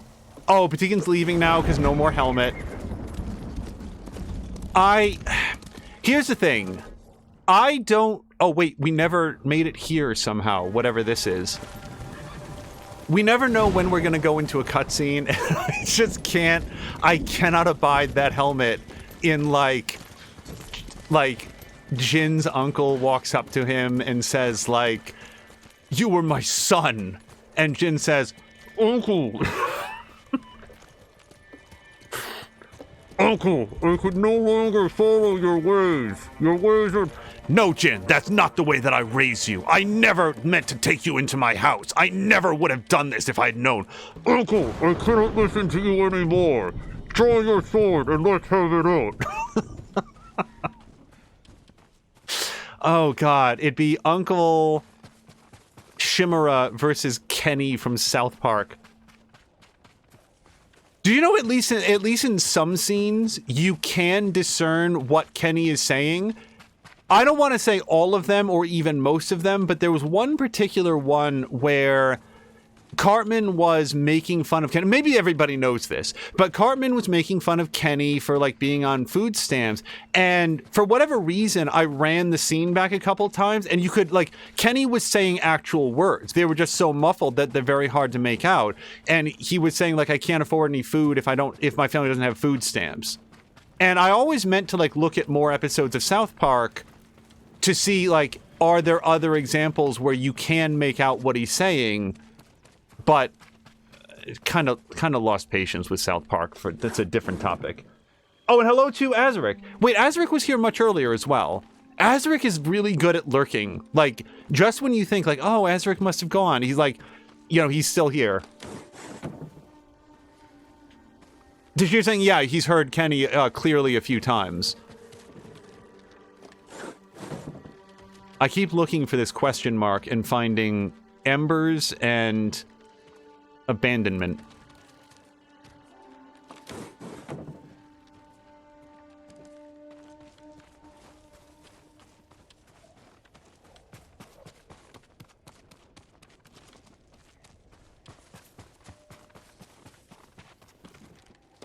This is the most desolate place in the entire game. There's nothing here at all.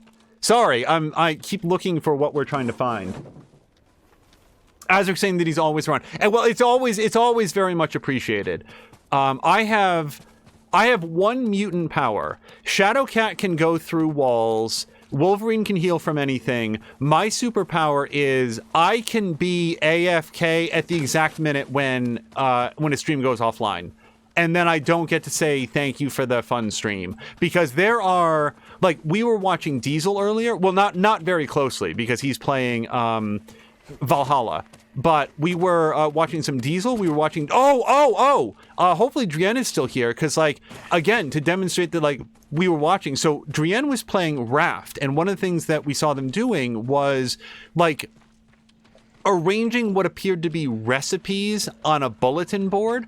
But what the cool thing was is that the papers that were being pegged out were fully legible. It wasn't just like press E here to see what the recipe is. The paper had a texture of it with the writing that was clearly visible. And it reminded me of the thing that I was talking about liking in Far Cry 2, where like the map was the hell?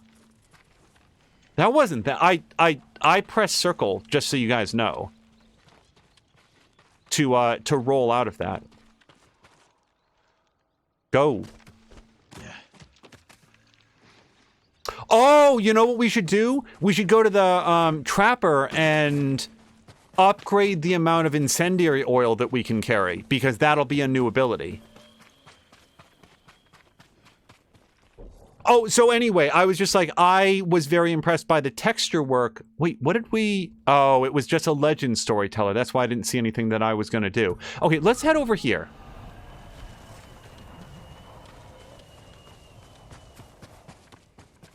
So, on the whole, I feel like this stream has gone really well technically. I was very concerned about jumping to a different console and a different platform, and especially if we wound up playing a bunch and then it turned out that it was substandard in some way, that we wouldn't have an easy way to like replicate this save back onto the PlayStation 4. We'd have to like do some USB shenanigans. Can I like fast travel somewhere? You know, I'm going to fast travel here because I feel like I'm not going to have a mountain between me and the goal.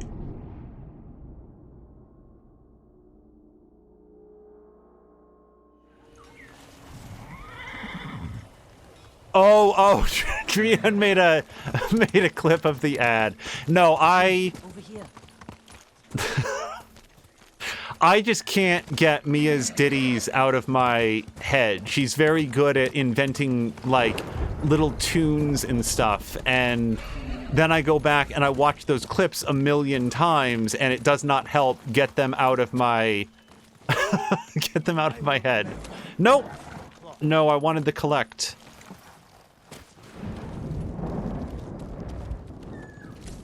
Come, see what I can make for you, my lord. I will, but I want to collect your supplies first. I'm honored to assist you.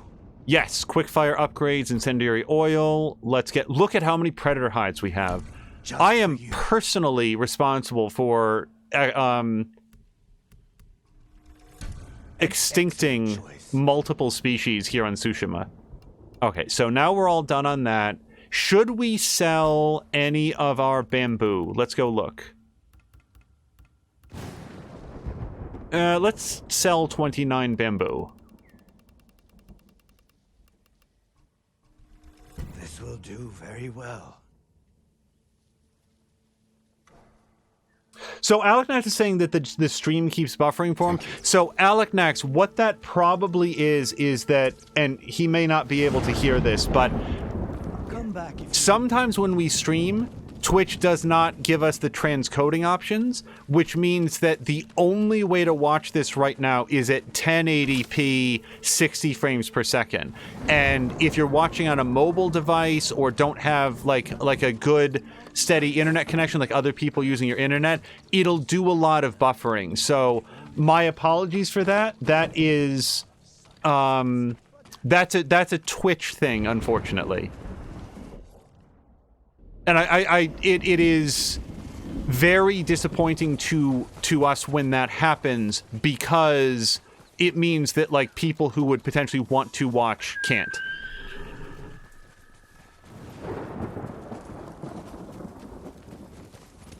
I feel like Tashir always has the transcoding, and we do mostly as well. It seems to be largely random, but most of the time we do.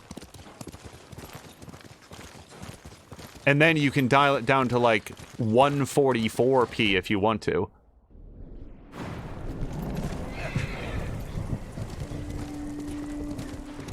Yeah, unless that bear is... Wait, is that bear fighting guys? I think he is.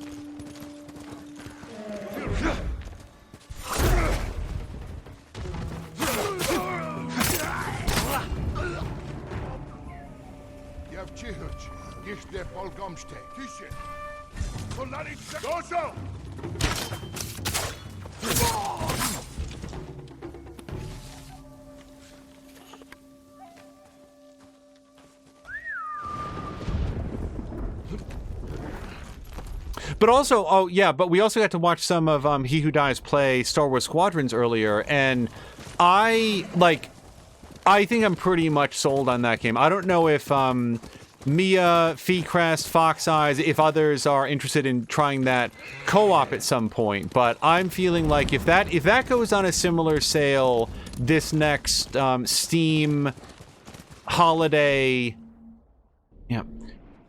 sale, I think we're gonna pull the trigger on that one because it looks pretty cool, and I don't think that He Who intended to show this off, but he also showed that he just has it in Steam. It just launches through Steam. It's not some crazy like Origin tie-in that you have to do. I'm sure that Origin also launches, but it doesn't make a bear out of itself. You can just get in and play pretty easily.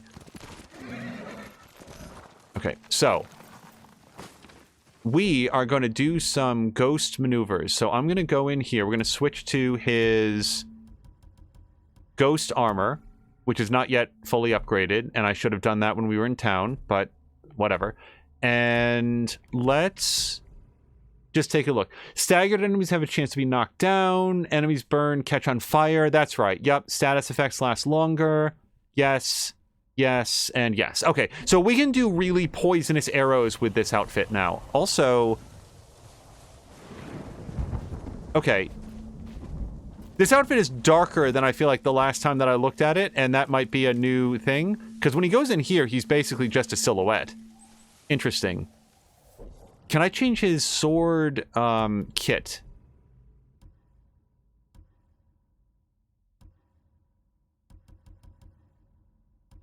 Ooh. I kind of like these.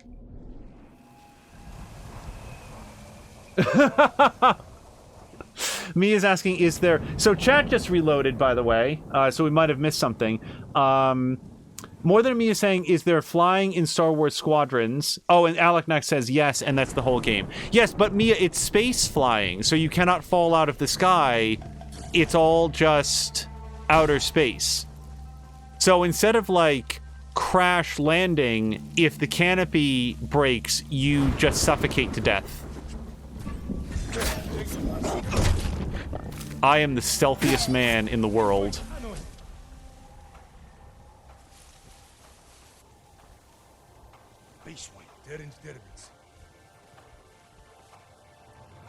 Oh, crap.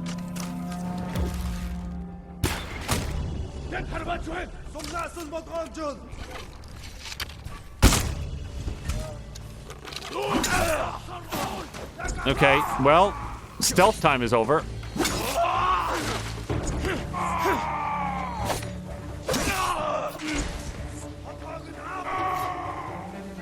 Oh, God. Okay.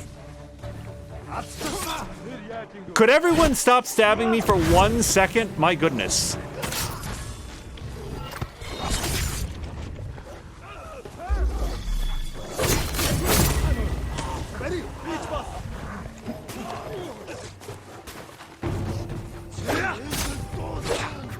Oh, nope, he's already dead.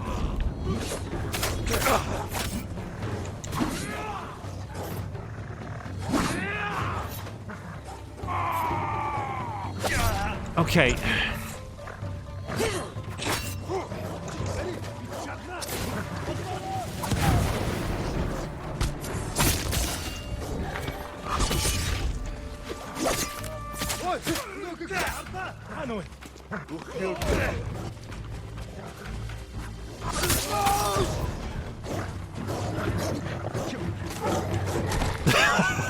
I cannot get ghost mode charged up when I'm halfway in this dog's mouth.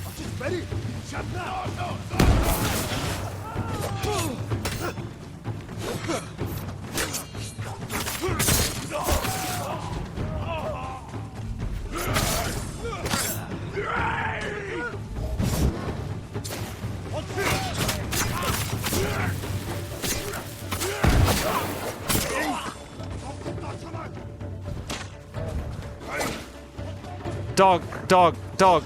Okay, thank you.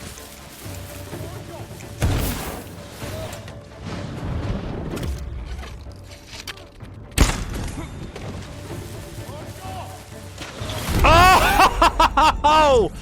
Every time I get ghost mode set up. Oh, no, no, no, no, no, no, no, no. No, no, you don't get to run away after that. You cost me ghost mode, sir. Yes, that's what you get. Tell your friends.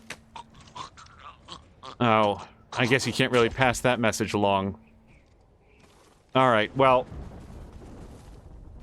Marquak's asking where the fire katana is. Yes, wouldn't it be nice if I used that brand new ability that I was so excited to get?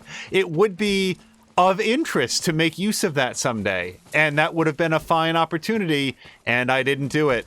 Also, let's not forget, this is the set that will make it more likely for enemies to catch on fire and do more damage when they do it.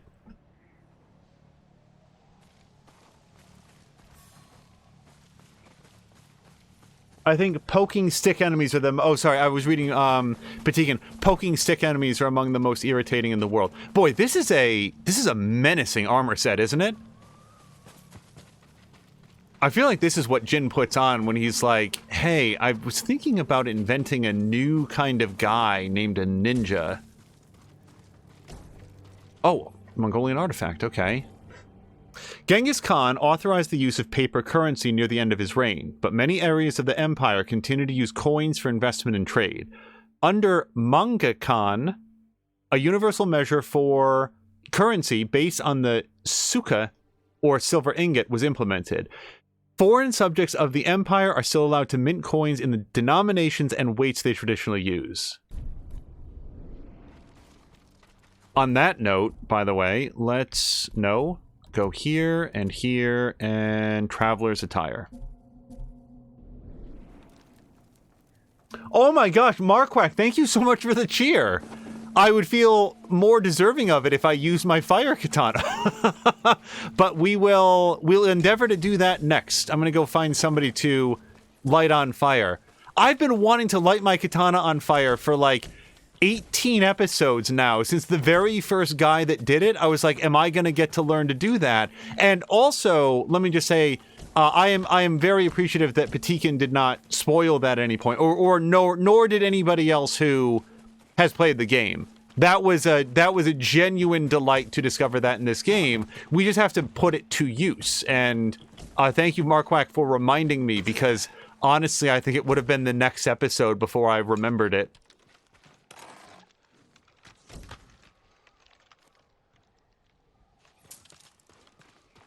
Also, we're getting lots of ghost weapons back in this area, so I am supportive.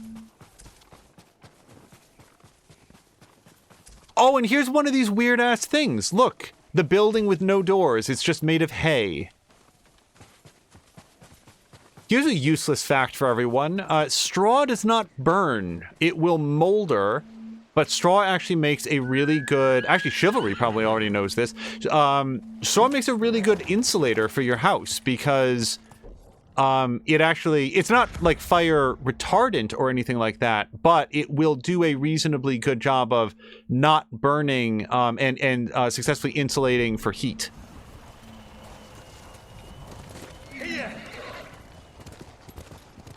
The only reason I thought of that is because there's a house made or like a warehouse made entirely out of bricks of straw. Oh, particularly, like, no, I was saying thank you for not ever saying Jin does get the ability to light his sword on fire, because I'd been wondering about that in other streams that other episodes that I know you were here for, and I very much appreciate it when people don't do the, oh, who knows, wink, wink, because that, it's not coy and it gives it away, and, like, nobody ever spoiled it, is the thing. Yes, standoff, hold on. How do we... Flaming sword. Got it. We are ready to stand off.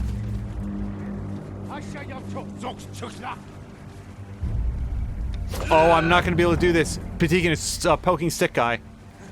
Yep.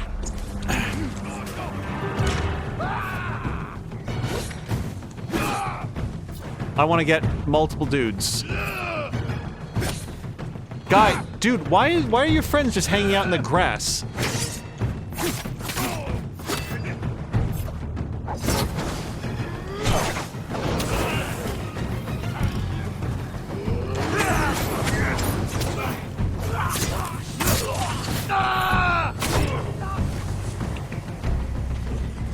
Yep, that's the reaction I was hoping for.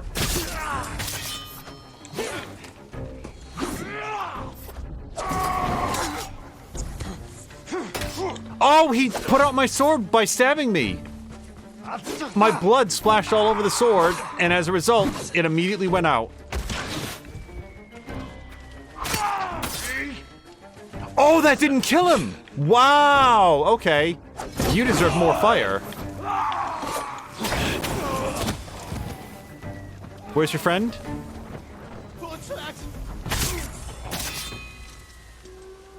So aside from lighting guys on fire, one of the things that we just learned there, and again, thank you to Mark Quack for the suggestion, is killing somebody by lighting them on fire with a flaming sword also terrifies other enemies, and that is very useful in crowd situations. So that might have been covered, by the way, when we got trained in it. I was mostly distracted by the fact that we basically have a feudal Japanese version of a lightsaber, and I'm very excited about it.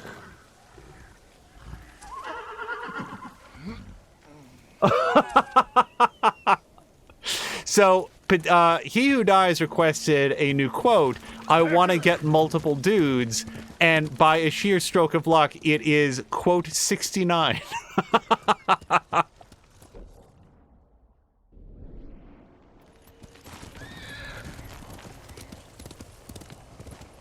Oh, hello to Rhino! Rhino, apologies if you came in earlier. I've been generally distracted by musical numbers and learning new sword flame techniques, and also not freezing to death. So it has been a busy stream. But you are joining us one way or the other here for our very, very first PlayStation 5 stream. Now there is one other thing that we have to check, and Patikan had asked about the Astros Playroom game, and if he or anybody wants to see it, like, I'd be happy to show it off. I only played like the very first, like, well, sort of lobby area. It's not long, so it'd be easy to do. But one thing that we need to test is, how does the PlayStation 5 handle direct streaming to the internet?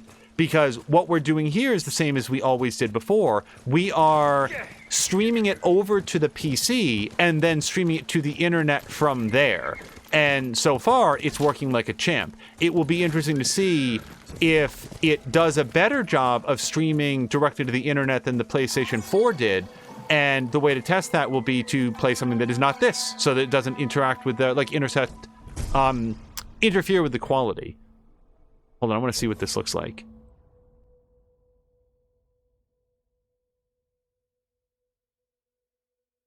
Console streaming direct is generally pretty poorly handled. Not sure about PS5. Yeah, so this is actually a pretty cool. See, I don't understand the wrapping, like the cloth that's put around the scabbard. I'm not sure that I understand that. I also don't know if I'm using the word scabbard correctly. Oh, actually, pardon me, intended to equip that. Let's find it on the list. No. So on the PlayStation 4 specifically, the objection that I had to it, at least, was I didn't like the fact that it looked like the bit rate would fluctuate on like a 4 or 5 second loop. So the stream would look good, good, good, and then sort of like fuzz out for a moment. Good, good, good, fuzz out for a moment. And the thing is, it was perfectly legible, like you could see it, but it wasn't the quality that I really wanted it to be. And so we started experimenting with this, and so far have streamed all of Tsushima using this like stream to PC technique. So I want to visit the Armorer. So let's take a quick look around and see if we see the Armorer's symbol shining through any of the walls, and we don't. And Patikan's saying the reason that the capture card is a good thing. Yeah, I don't know how we would incorporate a capture card into our physical setup here, but depending on the ability to get that sorted out, that might be one like a future upgrade down the road. Okay, Yellowbird, come on. Where are you? I'm basically gonna go this way and see if Yellowbird. It wasn't this plinth, right? Because I already got this, Yellowbird. You didn't need to bring me back here. Nope. Wait, I just saw him. I don't see him anymore, though. Okay. Maybe he got embarrassed and left.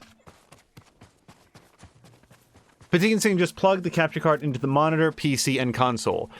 Yes, and if you are using your console primarily on your PC monitor or near your PC monitor, that is very easy. Here, there's a significant distance at work that is mostly bridged by the network cables so that everything sort of goes together correctly, and it would, like, without going into a boring amount of detail, it would require a reconfiguration of how things are.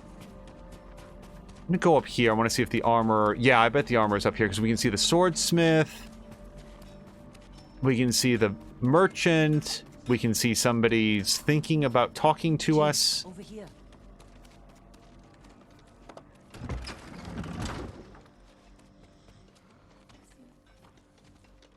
My lord, something very strange is going on in Sago Mill. Mongols? I don't know. Everyone walks around as though they're living in the Thousand Hells, but they say nothing is wrong. Sounds as though something is very wrong. I'll look into it.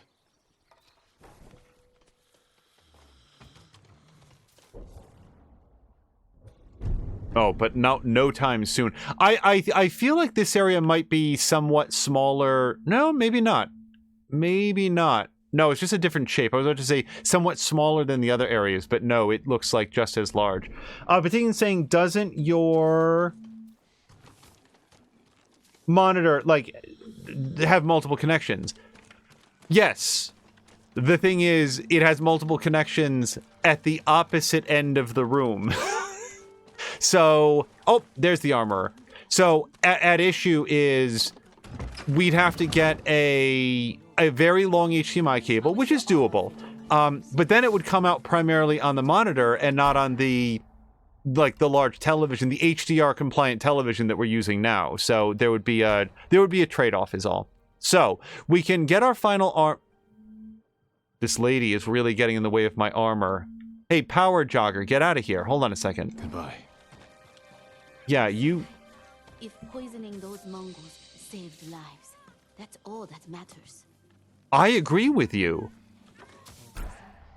Sorry, let me look at this. Okay, so we can get the last round of Sakai clan armor, which will increase the standoff streak by 2 and a 25% chance. Yeah, I'm going to do that. I really like the ghost armor, but that one is tough to pass up. Now, if we wanted to get the last ghost armor, you need more to make these improvements. Yes, I was just saying that. So we need 170-ish.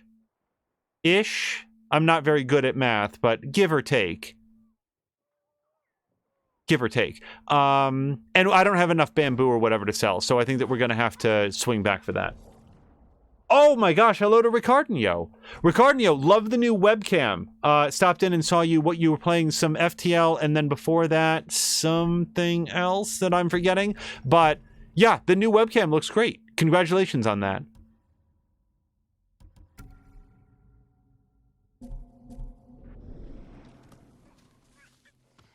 Oh, he's got to head out. Yeah, no worries, Ricardinho. Thank you so much for stopping by. I'm trying to remember the other thing that he was playing. He played 2 things back to back. One of them was FTL, and then the other thing was, what is this? Oh, Resume Tale. Wait. What? Hold on. Kill the Khan. Fit for the Khan. Oh, that's the next piece of armor for the Mongols. You know what? I got a little bit of time. Let's go do that. Fortnite, that's what it was. Yeah, because you were like mining rocks and stuff. I'm trying to think if you had on like a Star Wars outfit, because I know they just added I don't know, like Jim Carrey from The Mask or whoever they just added. But I wanted to say that I think you were wearing, was it Mandalorian armor? Maybe I'm making this up completely in my head. Sinbad was also there. The Mandalorian skin. Okay, I do remember it. And also there's a fox den somewhere where, oh, nope, that's a deer. I looked away for 1 second to look at chat, and now I don't know where the fox went. There he is. I'm gonna try following on horseback for once. Fox is pretty quick.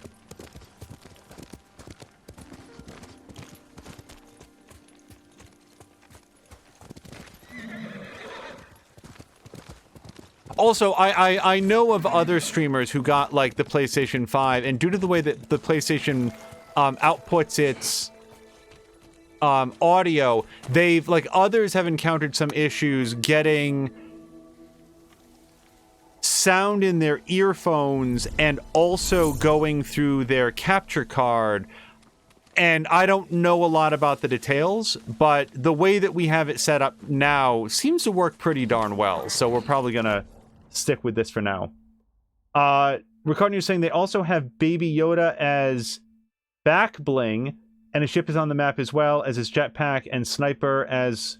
Whoops, that's cut off slightly. And his sniper as weapons, which is pretty sick. Yeah, I will say this. So Fortnite is, like, from a playability standpoint, not really my genre. Like, it's not for me in terms of, like, that style of battle royale.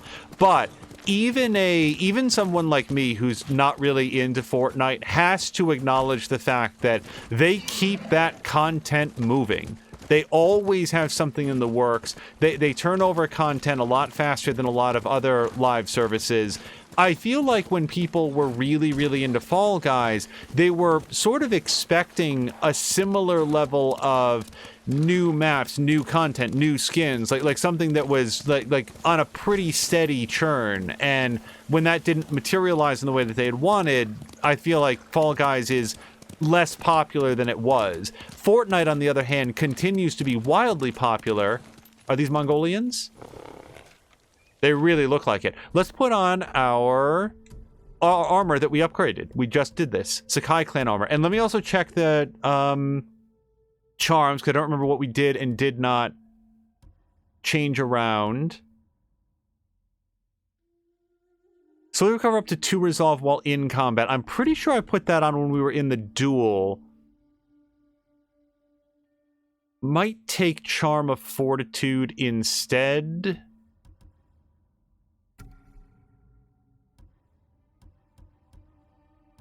What are the benefits to this outfit specifically? Increase in melee damage, increase to health, increase the standoff streak. So as long as we're making the most out of our melee damage, let's find something that does that too.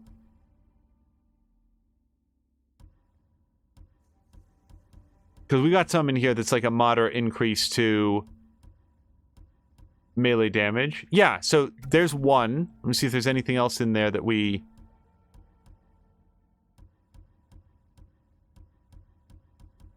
No, that looks pretty good. All right.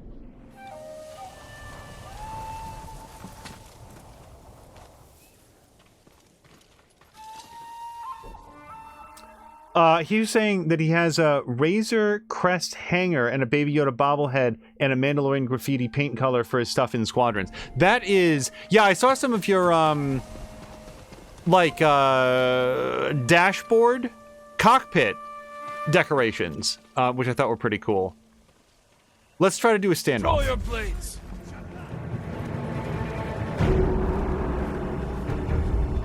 I don't really need the resolve, but I do feel like I need the practice.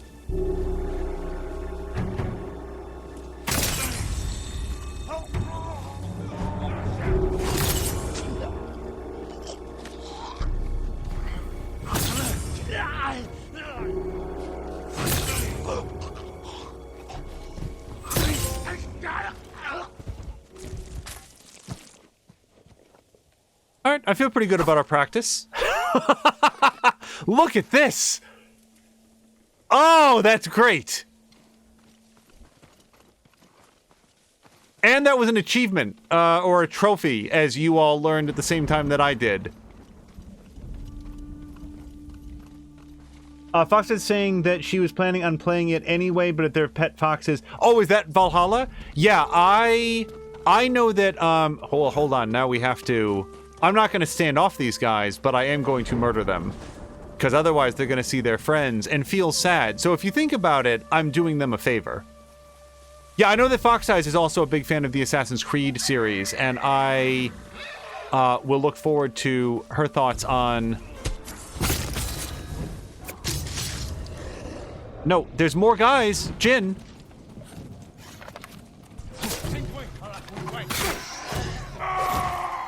Oh, I can't see for the love of horses.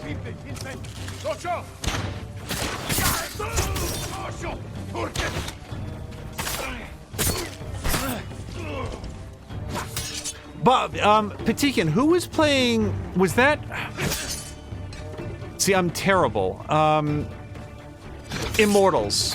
Who were we watching that was starting that up? That was... Was that Azaric? Who was just playing that?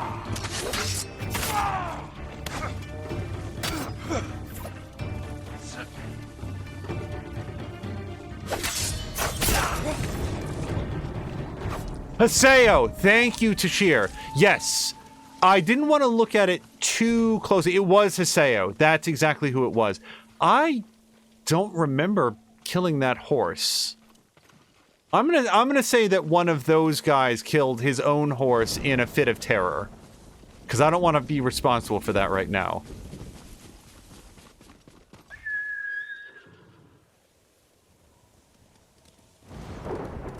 So, He Who Dies says that Haseo and he both got their review copies that came with season passes and are full games. Yeah, Ubisoft seems to have given out a lot of... I still want to call it Gods and Monsters. I don't... Like, why did they do that? And that's not me complaining. I'm just curious. And also, how do we get on the free games list? Because, like... I want to play Valhalla very much. And He Who, since you're here, I also wanted to say that, in particular, when you said that you're not a big fan of the Assassin's Creed games or whatever, but that this story had really roped you in, that has been in my mind ever since. Like, I have been thinking about that the whole way down since then. And it's made me... Because, like, Patikin and I are of a mind on Assassin's Creed games. So when he says that he likes it, I'm like... Yeah, like, I have every expectation that I will as well. But when someone who isn't even particularly into the series also likes it, that hits differently. Because then it's like, oh, like, this is winning, this is converting... hold on, this dog knows where I am.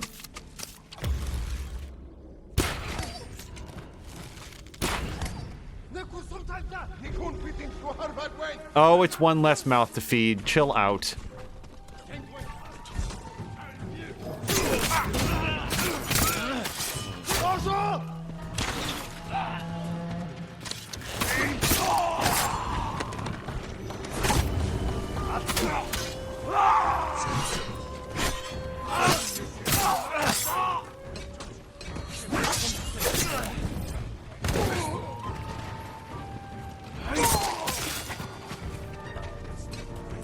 So I'm sticking near this person because I don't know how many more dudes there are. Are there any more dudes? Yeah, there's somebody.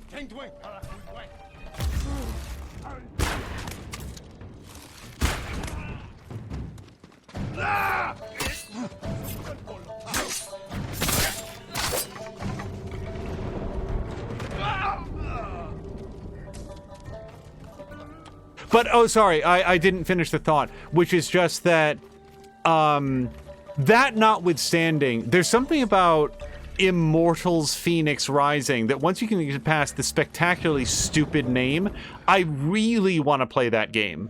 And I'm like, make no mistake, it's probably not going to be until next year. I don't expect to finish this game up anytime in the very near future. But there's something about that game. I just want to see what the Assassin's Creed Odyssey folks are going to be doing with like all that talent that turned out to be one of my favorite Assassin's Creed games.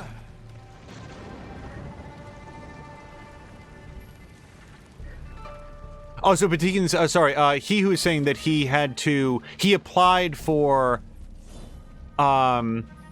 access doing like a beta, like it sounds like applying for like a beta test or something and wound up getting the full game. That is super cool.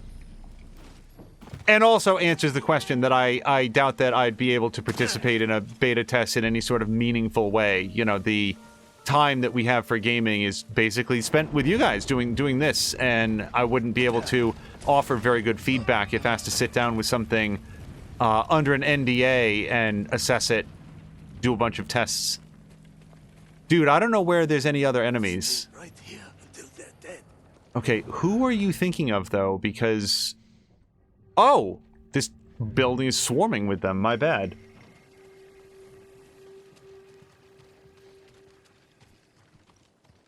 And ultimately, like, you know, what will happen with Immortals is I intend to wait for a...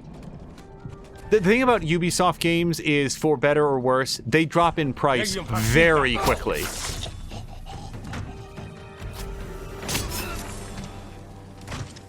I was mentioning to Tashir in a stream that he had the other day over at twitch.tv/TashirGames that, yeah, this was just last week. Watch Dogs Legion can already be had for half price or something slightly more. Now, unfortunately, I think that that's a measurement of it having some rather significant technical problems that Ubisoft is still working on getting fixed up.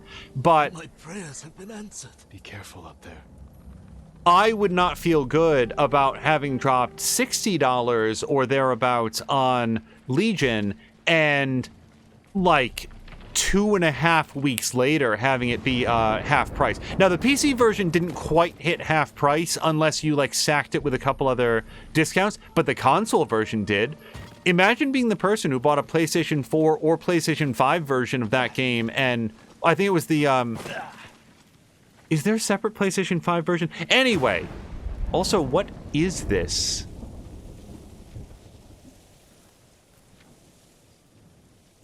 What the hell is this?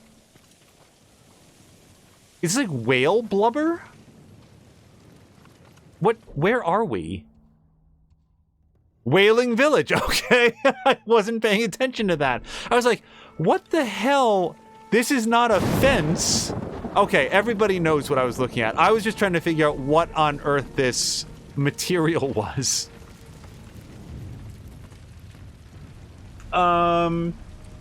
He and I says he hasn't heard from Legion since launch. Yeah, I really want to play Legion still. We're gonna wait a bit for it to get, you know, settled down and hopefully technically corrected, because Ubisoft is good about doing that when they release something that isn't up to snuff. But yeah, half price that fast. So that just takes me back to Immortals. Like, I think the play for us is going to be wait until, you know, January. My money here's my bet.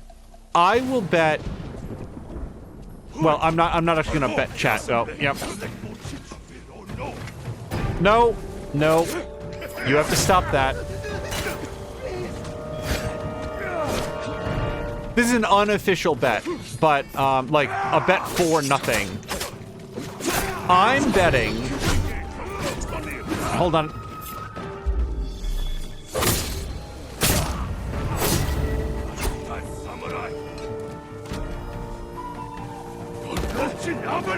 I was gonna knock you into the creek, but we'll do that instead. The way that Ubisoft games work, I bet that we'll be able to get Phoenix Rising for at least $20 off before Christmas.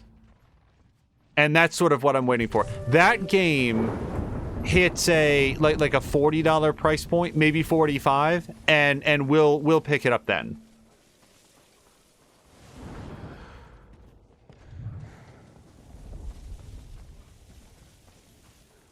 Patikin wants a new Prince of Persia, but not the remake, since that's the same as the original.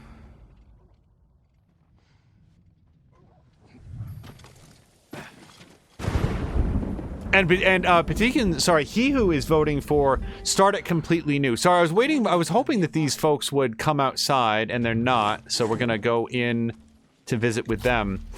Yeah, like, I'm like a lot of others, I really enjoyed Sands of Time, but Sands of Time was enjoyable because it was such a thorough departure from the previous Prince of Persia games. So I would be all for them. There was at least one other person in here. Wasn't there? There were 2 people in here. Yeah, okay, the other one's just upstairs, so I gotta figure out how to get there. Here we go. Oh, hello.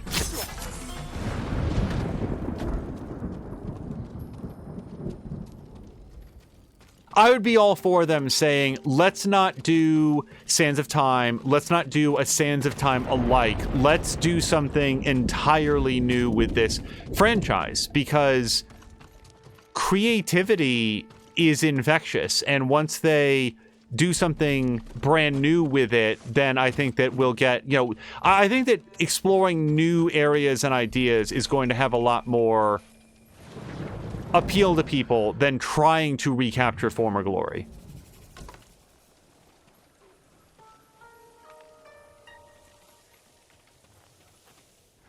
So I'm trying to just tell. I bet we can rescue this hostage now.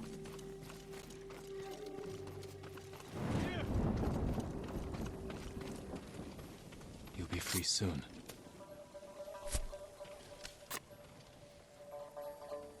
We need more like you, Lord Sakai. You're safe now.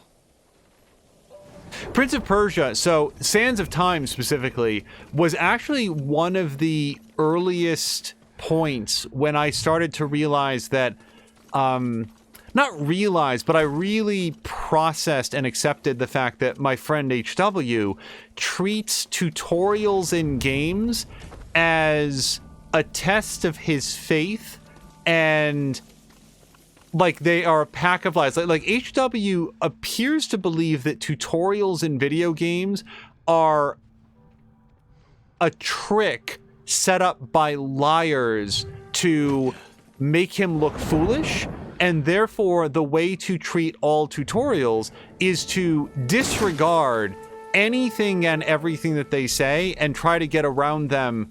I'm not enjoying this dead whale. You're going to be all right.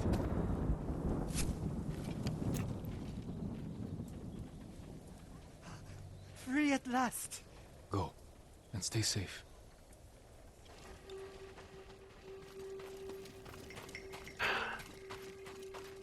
Yeah, I don't like the dead whale very much. So at the very beginning of Sands of Time, for anybody who hasn't played or hasn't played it in a really long time, because I remember this vividly, at the very beginning of Sands of Time, the very first tutorial that it does is the prince is in sort of a shallow pit, and it says on screen and remember that this is the Xbox 360, so text was not particularly fine. It says on screen in what would today be considered 35-point font, press and hold A to scramble up the wall and reach the ledge. So HW did what you would normally do in that situation, which he started tapping A as fast as he could. And this led the Prince of Persia to jump up against the wall and then jump off the wall. And so he would jump on the wall, jump off the wall, jump in the wall, jump off the wall, jump in the wall, jump off the wall, jump in the wall, jump off the wall, jump in the wall, jump on the wall, jump in the wall, jump off the wall. And he did this. I was sitting with him. I was at his house. He did this for 2 solid minutes. And after a while, he stopped. And I was watching to see, like, well, where is this going to go now? So he started walking around the room and trying to find any other place to go. But it's the tutorial, so there's no place else to go. And the text on the screen says, press and hold A to scramble up the wall and reach the ledge. So then HW started to jump on the wall and jump off the wall other places in the room, seemingly at random. It's a tactic that I've seen him employ before, where he will rub up against random pieces of geometry just in case there's like a hidden wall there, or like, again, the tutorial's tricking him, like, it's not that ledge is a trick. The one that the camera is focused on, no. That's just the game laughing at you, and what you have to do is find the secret ledge that it means for you to go to. And after several more minutes of repeatedly jumping on and then away from the same walls in different locations, he successfully, like, he managed to jump on the wall and jump off the wall perpendicular to the ledge that he was supposed to reach, and accidentally caught it with the prince's hand and scrambled up that way. And he's like, oh, awesome. Okay, and now he can keep going. And therefore managed to bypass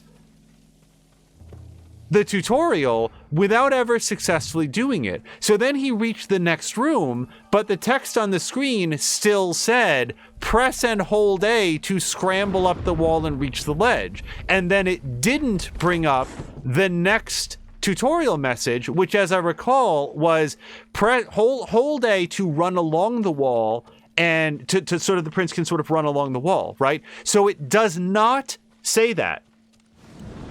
Guess what HW does? And he's never played the game before because I'm the one that brought it over. Guess what he does? He runs up to the wall and he presses and hold A and runs along the wall. On his first try. It does not say that on the screen. Where did he get that information from? It's been, like, you guys, we did this about a year after the game came out, and I can't figure it out. I don't know how he did it. And if you're thinking that, like, oh, he secretly played the game, no, he didn't. I'm just letting you know he didn't. Of course, it didn't make any difference, because since he didn't know how to run up the wall, which is a critically important tactic in the game, I had to stop him and tell him how to do it. Like, he had to restart the game to, like, clear the bug, because clearly it was not intended for him to be able to leave that room.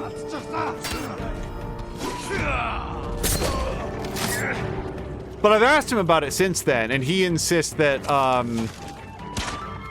that the game was cheating, and that he didn't like the fact that he lost his progress. And bear in mind, the progress that he lost was the first tutorial room, which to him was an epic battle. It was an epic contest of wits, him versus the developers, and for everyone else in the entire world was 5 seconds. God damn it. I can't go. It's not safe yet. I'm with you. We'll go kill that one guy who's upstairs.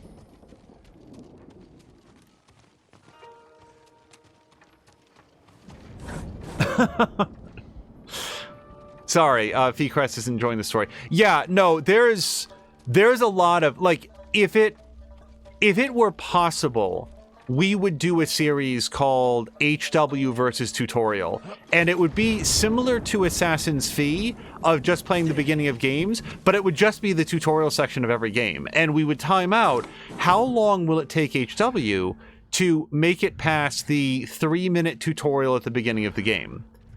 But the trouble is, people would think it was a put-on. They don't know him the way that I do. I have known HW most of my life by a very, very wide margin. And I can just tell you, it's not a joke. It's not a put-on. He's not kidding. And there's so many examples of him trying everything you can imagine except the thing that was on. Oh, hello to Caroluna. And if you were not previously aware, Thank you. You're safe now. I'm the worst person in the world. Carolina, you were given a gift subscription by... We're not moving past this point until we check. Can you call that up? Hold on, everybody. Like I said, it's very far away from the room. Hold on.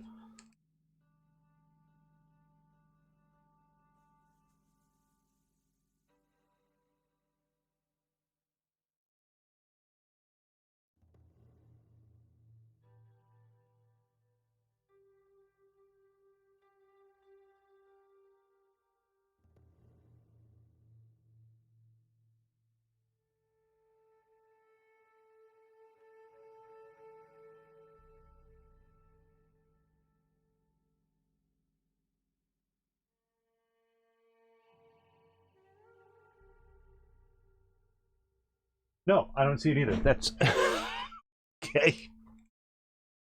All right. Mia, please help.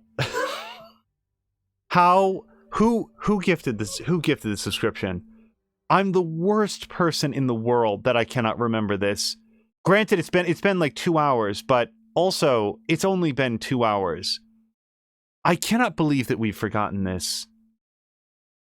Carolina, you were very, very, very wonderfully gifted a subscription by... Was it Diesel Jones? That's who it was. Diesel Jones, please have that be right. Diesel Jones gifted a subscription, and it was such a wonderful thing to do, and then he left to get some food. But thank you very much to Diesel Jones and Carolina. Yeah, and we are working on expanding things here on the channel as well, so that will be fun. So this person is rescued now?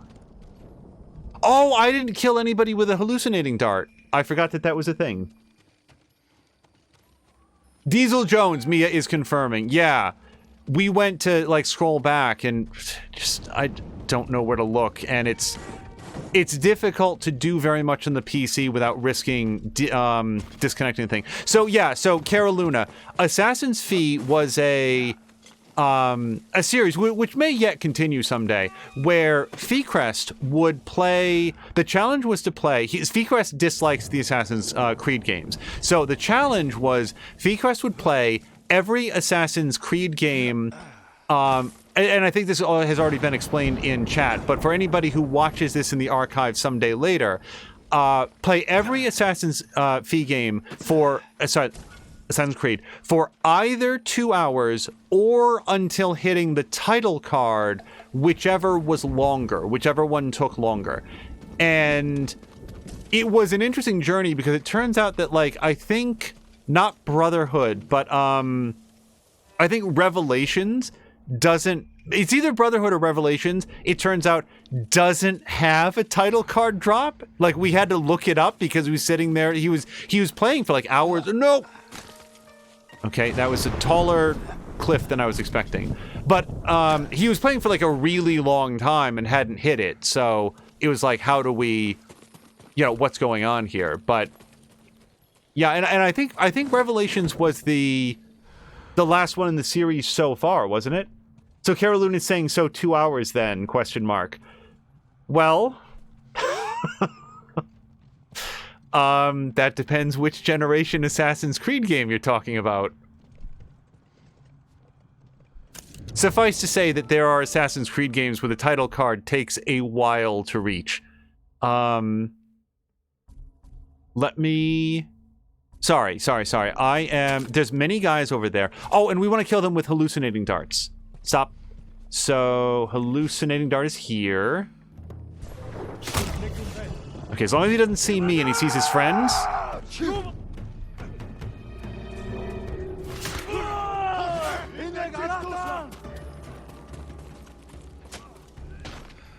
Okay, did that count for the challenge, do we know?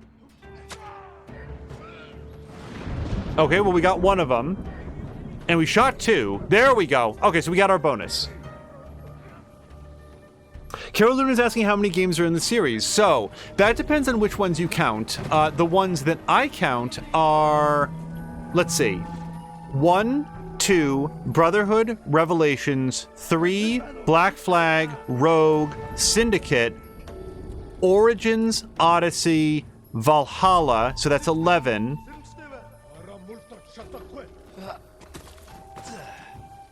No human being would count 3 remastered its own thing. Now, there's an important omission there, which some people may not... Oh, just head right in the fire.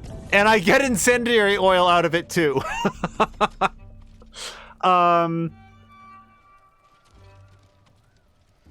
is saying, didn't you say until the title card or 2 hours? Yes. Yes, that's right. You heard that correctly. To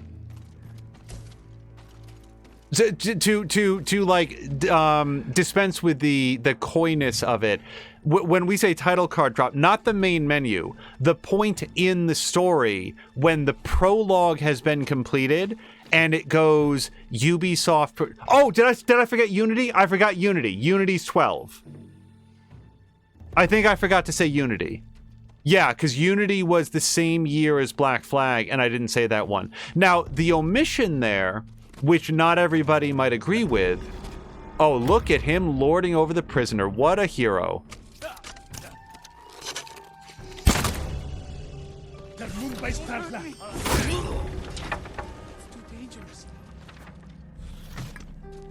The omission is, for me, Assassin's Creed Liberation. Liberation has gotten an HD remake on, like, modern-ish consoles. Actually, now last-gen consoles. I still consider the PlayStation 4 and Xbox One current-gen, but I feel like the new console generation is not yet established enough to be current-gen, but yeah, so Liberation was a PlayStation Vita exclusive for a while, and in my opinion, is mechanically and conceptually broken in a way that does not comport with the rest of the series. I think you were destined to come here. This piece of armor was given to us by the man who made it.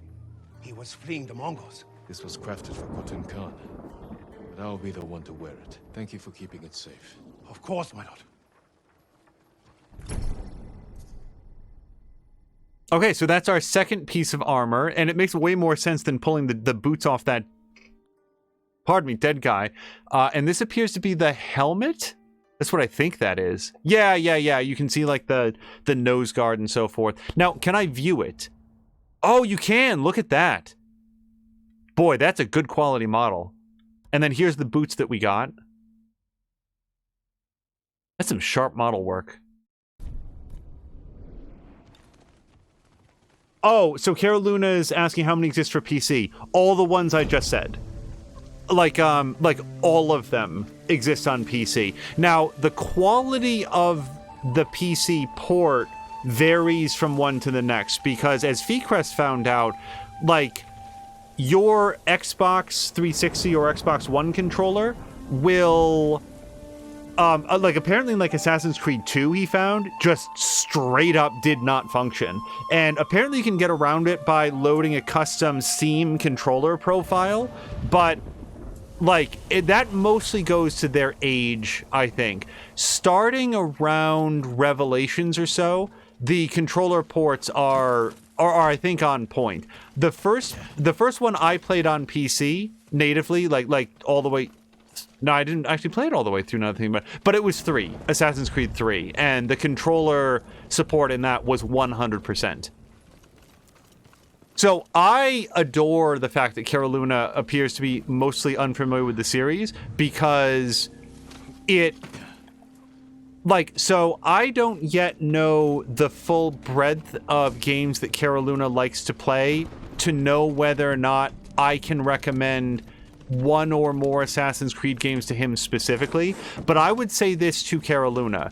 If you were only, and this is just my experience so far, I've not played Valhalla, which is the brand new one that just came out this year.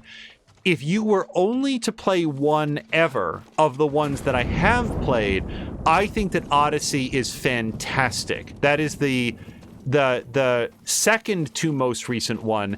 It is an awesome game. I highly recommend it. I played it all the way through live on stream, the whole journey, and it was fantastic. I think that it takes so many of the best parts of sort of modern Assassin's Creed games, and it's so much, there's so much story and stuff. I really, really, really liked it. If you wanted to have a more thorough look at the series without having played every single one, then I would say I would recommend Assassin's Creed Brotherhood, which was the second part of the Ezio trilogy. I would say Black Flag. I would say Syndicate. And I would say Odyssey in sort of chronological order. I think those are the real standouts of like, wow, this game series has changed and evolved a whole bunch. Unity is getting a little bit of a resurgence recently with people saying that Unity is a good Assassin's Creed game. Maybe I have to revisit it on PC. That is my reaction to that. Maybe running at, higher frame rates and good quality textures and everything. Maybe it's been patched up into a state that doesn't feel incredibly broken by about the halfway point, but, you know. Wait, what? Bird?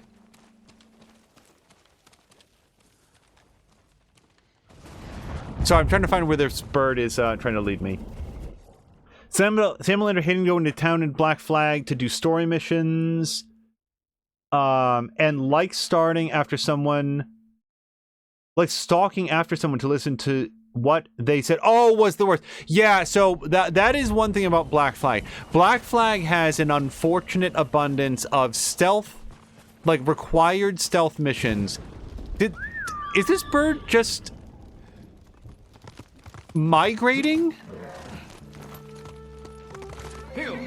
I think that bird is gone. Tajir's asking where is AC Origins in the ranking.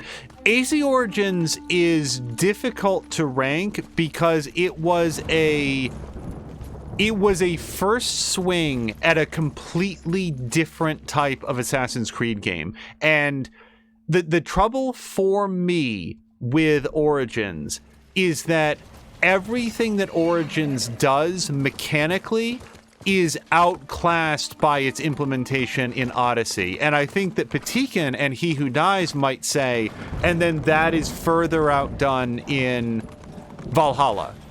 You know, Ubisoft is doing an entirely new model of Assassin's Creed game, and that model started with Origins. Now, one thing that Origins has that I think is unimpeachable is its cast. Which way am I trying to go? Okay, so I want to go here, and I accidentally set it down there, so that's why I'm getting confused. I don't know that Origins has the best story, but I very much liked the main characters in that game. Your character, like, there's no surprise or shock here. Your main character in that game is a dude named Bayek, and Bayek is, as with like so many other things in Origin, almost an experimental type of character, because unlike a lot of Assassin's Creed games, he's very warm, he laughs a lot, he's great with kids. Like, he has a much more round personality than a lot of the other characters. Like Syndicate, which preceded it, also, in my opinion, had very, very likable protagonists. But Bayek, I think, does them one better because he's the only protagonist, and you get to learn a lot more about him and his relationships. That said, I do feel like Origins stumbles a bit mechanically, and basically everything that I felt was not especially well handled in Origins is not only fixed, but then greatly expanded upon in Odyssey. So I will say this: anyone who's interested in Origins should play that first, because I think that you'd find it very difficult to go back afterwards. And chat reloaded again, so we lost possibly some comments. Carolyn is saying, I think the closest comparison for him would be Skyrim, although I know they're not the same. Yeah, so imagine the assassin, the Dark Brotherhood storyline in Skyrim, and a lot of parkour, and depending on which game you're playing, varying degrees of cool combat. And it's all third person. You have my thanks. We pray for your safety. But yeah, like, if you like the RPG stuff in Skyrim, you might really dig the RPG stuff that they have going on in Odyssey, for example. Okay, so is this the next piece of the armor? Yes, it is. So what we're going to do, we're going to head down here, but I think that that's probably going to be it. And then what we'll probably do next episode is get the final piece of the armor, upgrade it if we can. Oh, you're such a tease bird. You're such an asshole. Look at this bird. Oh, follow me. Come along, come with me to Capistrano. I'll tell you sweet songs and crash into this building for the 50th time, because I'm not actually leading you to anything. Look at him, he's gonna land. He just lands right here. There's nothing here, jackass. I can't go into this building. I don't know what he's trying to lead me to. Carolyn is saying that Skyrim is one of his favorite games. So, like, in order to set appropriate expectations, Assassin's Creed is very, very, very little like Skyrim. It depends on what you like about Skyrim. If what you like about Skyrim is going over the next hill and finding 15 brand new quests to do that can be solved in like maybe a few different ways. Some of them have puzzle elements, some of them are hunting quests, and it's sort of like getting to know the world by way of this very, very deep well of different quests. The only Assassin's Creed game that I've played that even approaches that is Odyssey, and I don't know that it would scratch that same itch for you. Most Assassin's Creed games are large open world games of varying degrees of freedom, and a story that will lead you from one place to another with a variety of different optional things that you can do along the way. And one of the mistakes that people tend to make, I feel like, with Assassin's Creed is they look at the map filled with icons and they're like, oh, I have to do all this? And no, you don't. You don't have to do almost any of it. My recommendation to anyone going to an Assassin's Creed game is do the stuff that you like. If you don't like buying and upgrading businesses, don't do that part. If you don't like doing the optional assassinations, don't do that part. Starting with Brotherhood, some of the, actually all of the missions had optional objectives that I really enjoyed in Brotherhood and very, very much disenjoyed in Assassin's Creed 3. If you don't like going for those bonus objectives, don't. It is very much designed for people to be able to do the parts that they like and disregard the parts that they don't. And if all you do is focus on the main story, I mean, you could cook through an Assassin's Creed game in 15 or 20 hours, I think, most of the time. They're not terribly long. Oh, hello to Brian. So we are... Actually, we're at a guard post. I'm going to clear this guard post.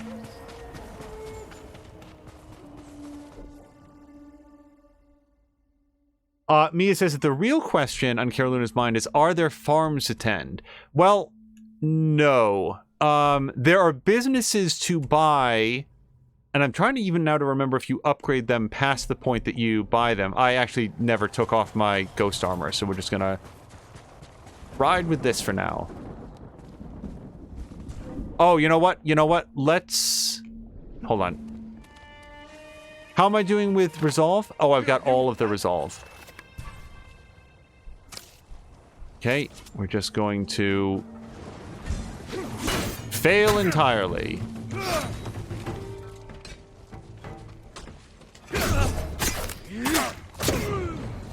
Yeah, starting with...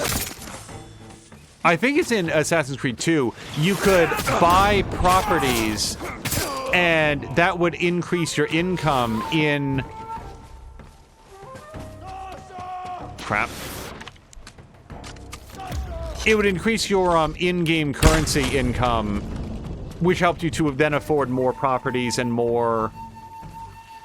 Hold on.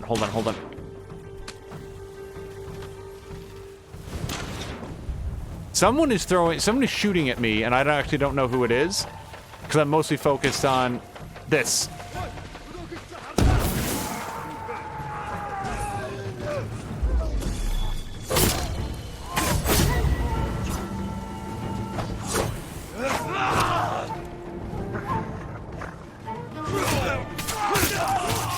Another thing that I would say to you, Caroluna, is, as Fequest discovered, if you wanted a whiz-bang tour of some or all of the Assassin's Creed games, the Ubisoft subscription service, what is that called? Does anybody know? Ubisoft...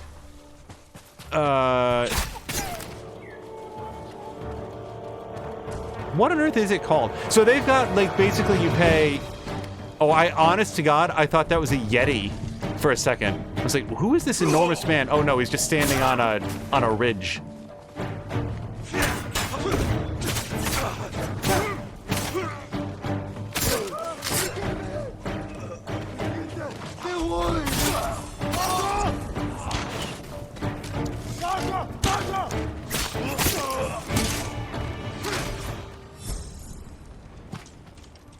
Uplay Plus. I think that you might be right about that, Feecrest. Yeah, so for like $15, you could have immediate access to all of the Assassin's Creed games and give them a shot. I would say, so I gave you the, if you're only ever going to play one, I think that Odyssey is a phenomenal game. I absolutely loved it, and the decision to play this game right here was very much born out of all of the fond memories of hopping on a horse in Assassin's Creed Odyssey, exploring the world, finding storylines and quests, making dialogue choices that would affect the outcome of things. I thought that Odyssey was so good. I really, really loved it.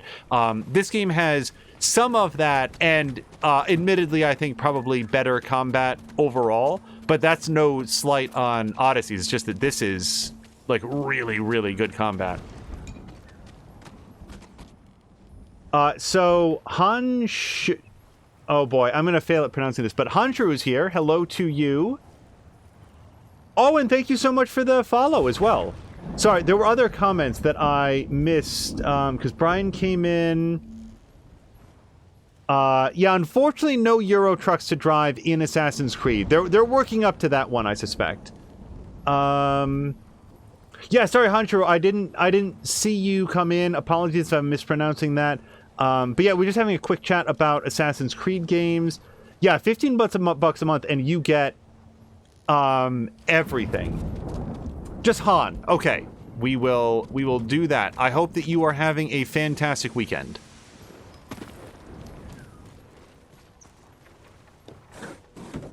I would say to Caroluna or anybody, if you really wanted to play all of the Assassin's Creed games, I also have one piece of advice for that, and this piece of advice is not universally shared. Among other people, I know that Fox Eyes still feels that the first Assassin's Creed game is good and worthy of playing, and I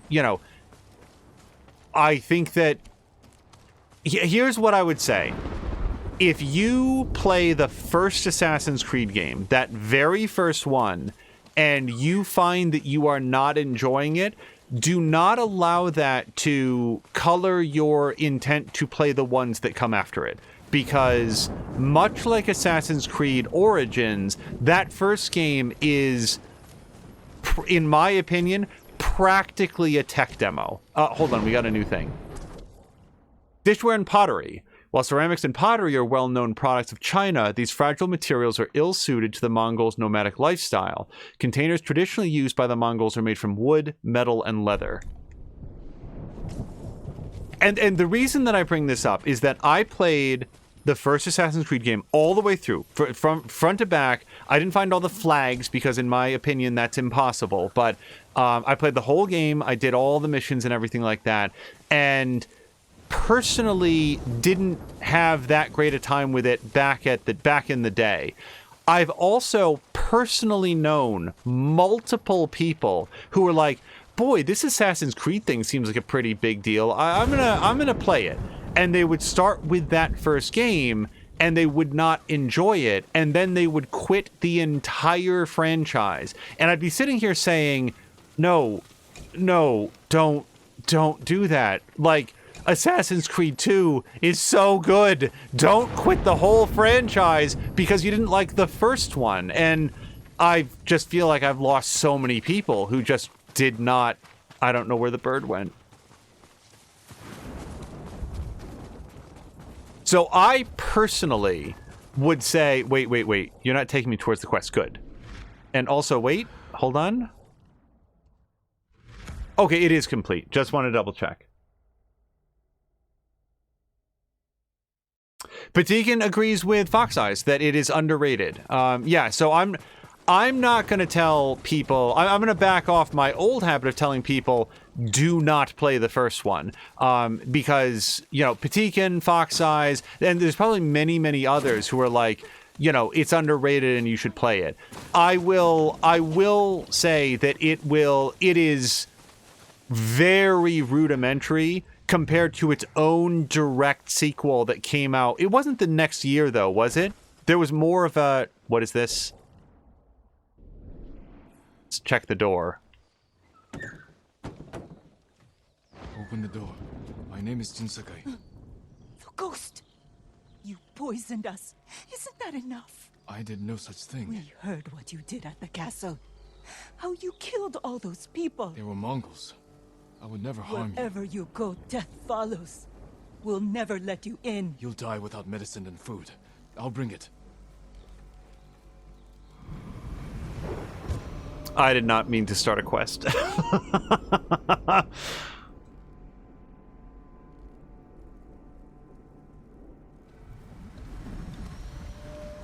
Reach the poison family. Where are they? Camp up the mountain. Might have what they need.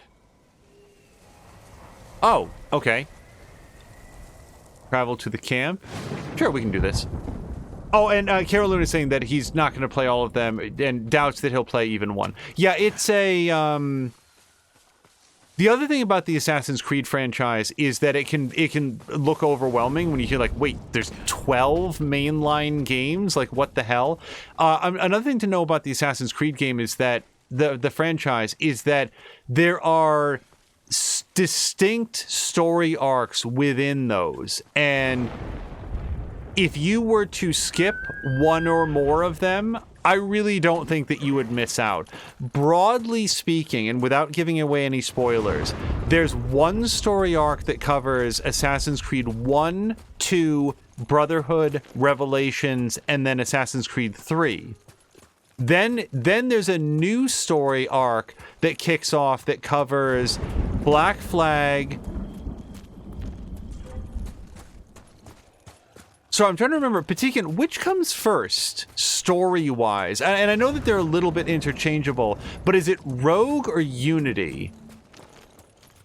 No, actually, no. It's Unity, then Black Flag, then Rogue, and then Syndicate, I think. Covers that specific story arc, and then you get into Origins, Odyssey, and now Valhalla, which I assume is a follow-on to the events in Odyssey, but of course don't know and don't especially want to have a high degree of clarity on. Good. Among other things, though, we should switch outfits.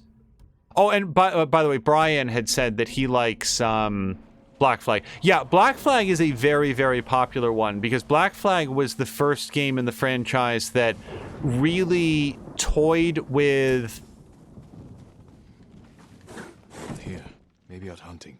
No, I was wrong. No, you're right. It's, yeah, Black Flag. Yeah, Patikin's saying the same thing. Yeah, it was Black Flag, then Rogue, then Unity. Medicine should stop the poison. And then, yeah, so it gets complicated. And then there's the brand new storyline that's going on right now. So within this game series, get all this back to the cabin. it would not be necessary to play all of them in order to find a story arc that worked. But yeah, Black Flag was the first game where they really started playing around with what it means to be an Assassin's Creed game. And that one, Caroluna, if you're unfamiliar, is the pirate one, where one of the new things is that you spend a majority of your time sailing the high seas and doing piratey stuff by attacking ships, sinking or boarding them, keeping your crew complement up. It's not a sim, so don't mistake it for that. Like, smoke. Shit, I don't know where you see smoke. Is it there? Is it here? It's here.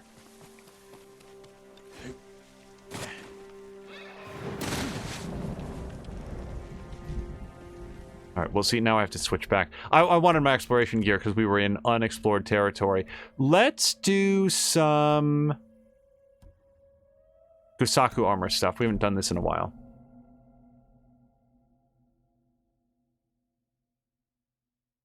Oh, Carolune is saying that it's difficult to leave. Well, hopefully because it's fun. And Carolyn is going to... Okay, I really need them to stop that.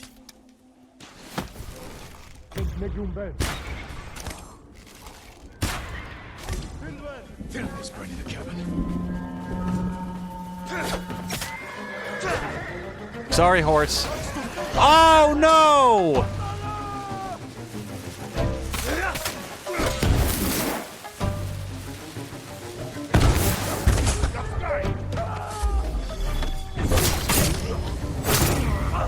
I lost my ghost ability because I went to do the triple cut like that. And I took a shotgun blast to the face.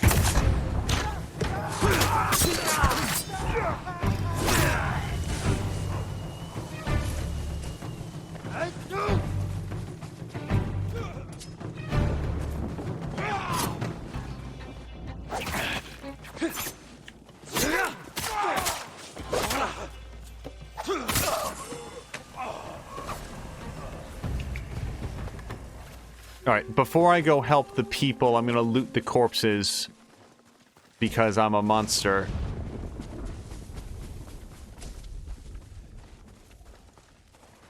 But yeah, many people qualify Black Flag as being one of their favorites, which is interesting because Rogue is actually a refinement on Black Flag and doesn't seem to get the same level of reputation.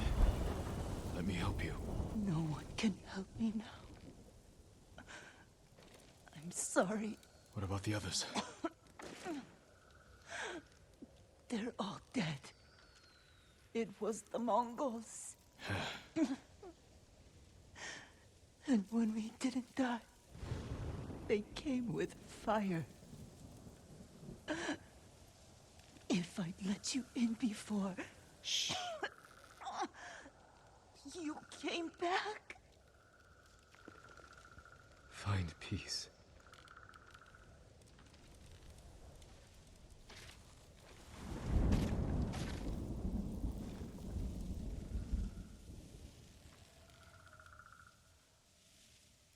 How do we survive if we don't trust each other?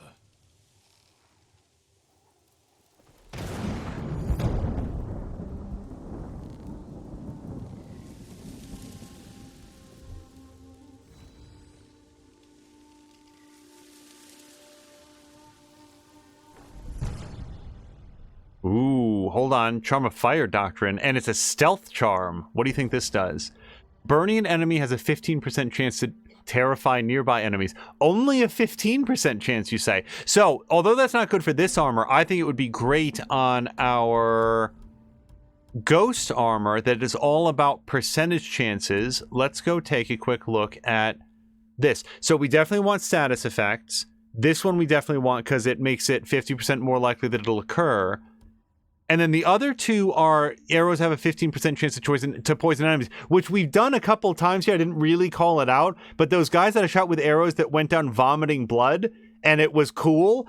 I don't really want to take this down, but that charm of incineration or what it was called, that one's really good.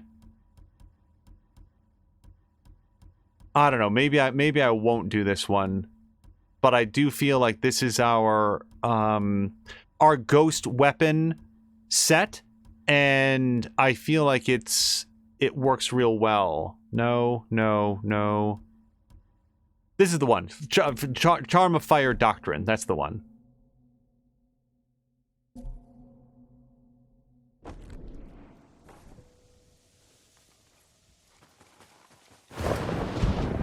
Okay, there's a new gift available, but I am not gonna go do it. Honest to God, I intended to stop like an hour ago. This is a very, very addictive game, and I'm enjoying the conversation in chat as a whole bunch. But yeah, so Sam Lander said that there's an overarching story. There is in a they are super making it up as they go along kind of way. Oh, it's going to take me a while to get used to this new interface. Okay, so yes, we want to do that. Okay, we're going to call it because although it's not quite as late as we've gone in the past, I got virtually no sleep last night for some reason and didn't wake up feeling great. But this has been a very, very, very fun stream, and there's been a number of reasons for that. First of all, thank you so much to Marquack for the wonderful cheer. He cheers often, and it never feels like we've done anything to deserve it, but it certainly makes my day every single time. Thank you so much for that. Diesel Jones rated over and gifted a subscription to Cara Luna, which was so generous, and we appreciate that a bunch. We've had Patikin, Mia, Samalander, Tashir Games, Feecrest and Fox Eyes were both here. And like even right now, did I just say Samalander? I was thinking it, and now I don't remember if I just said it. So if you don't hear your name here, understand that it's just because it's been a long stream and it's all starting to melt a bit. Thank you everybody that stopped by. And normally we spend this time doing a whole bunch of shout outs. Like tomorrow will be both Division Force over at twitch.tv/Tashir Games. We might even see some further Valhalla from Patikin, or we might be saving that for next week. Some Star Wars Squadrons from He Who Dies, and we'll certainly be seeing some more Grand Theft Auto Mia over at twitch.tv/More Than a Mia. But for this outro, who else can we possibly dedicate this episode to than Fox Eyes? Fox Eyes, if you joined a little bit late, spent multiple weeks and hours a day within those weeks working to track us down a PlayStation 5 for no other reason than the fact that we asked if she could help find one. We are very, very grateful for it. This is the first... This is by several measures the most amount of time that we've spent playing. The game ran fantastic. It looks great. This is exactly what we were hoping for. Like people say, oh, there's no new console exclusives. I've got this. I can tell you right now, 5 PlayStation 4 games, I'm not going to, but 5 PlayStation 4 games I can think off the top of my head that we want to play and that now we'll be able to play with very fast load times, better frame rates, better anti-aliasing, and it's all going to be on this new console. And this went great. So yeah, Feecrest, I really hope that you pass along the depth of my gratitude personally, because what a wonderful thing to get here heading in towards the holiday season. It was so appreciated, because without her help, it just wasn't going to happen. So yeah, she really nailed it. So thank you for that. And with that, we are going to find somebody fun to raid. Oh, she is listening. Fantastic. Yeah, very, very much meant. We're going to find somebody fun to raid. I don't know that we'll see you again tomorrow, but probably on Monday. And sort of the long arc of history here is going to be a semi-regular schedule rolling through this week and next week. And then there is going to be a long vacation. Last year, if you remember, all of our vacation time got slashed to nothing because of a whole bunch of emergencies at work. This year, the emergencies are deeper, they're more urgent, they are worse.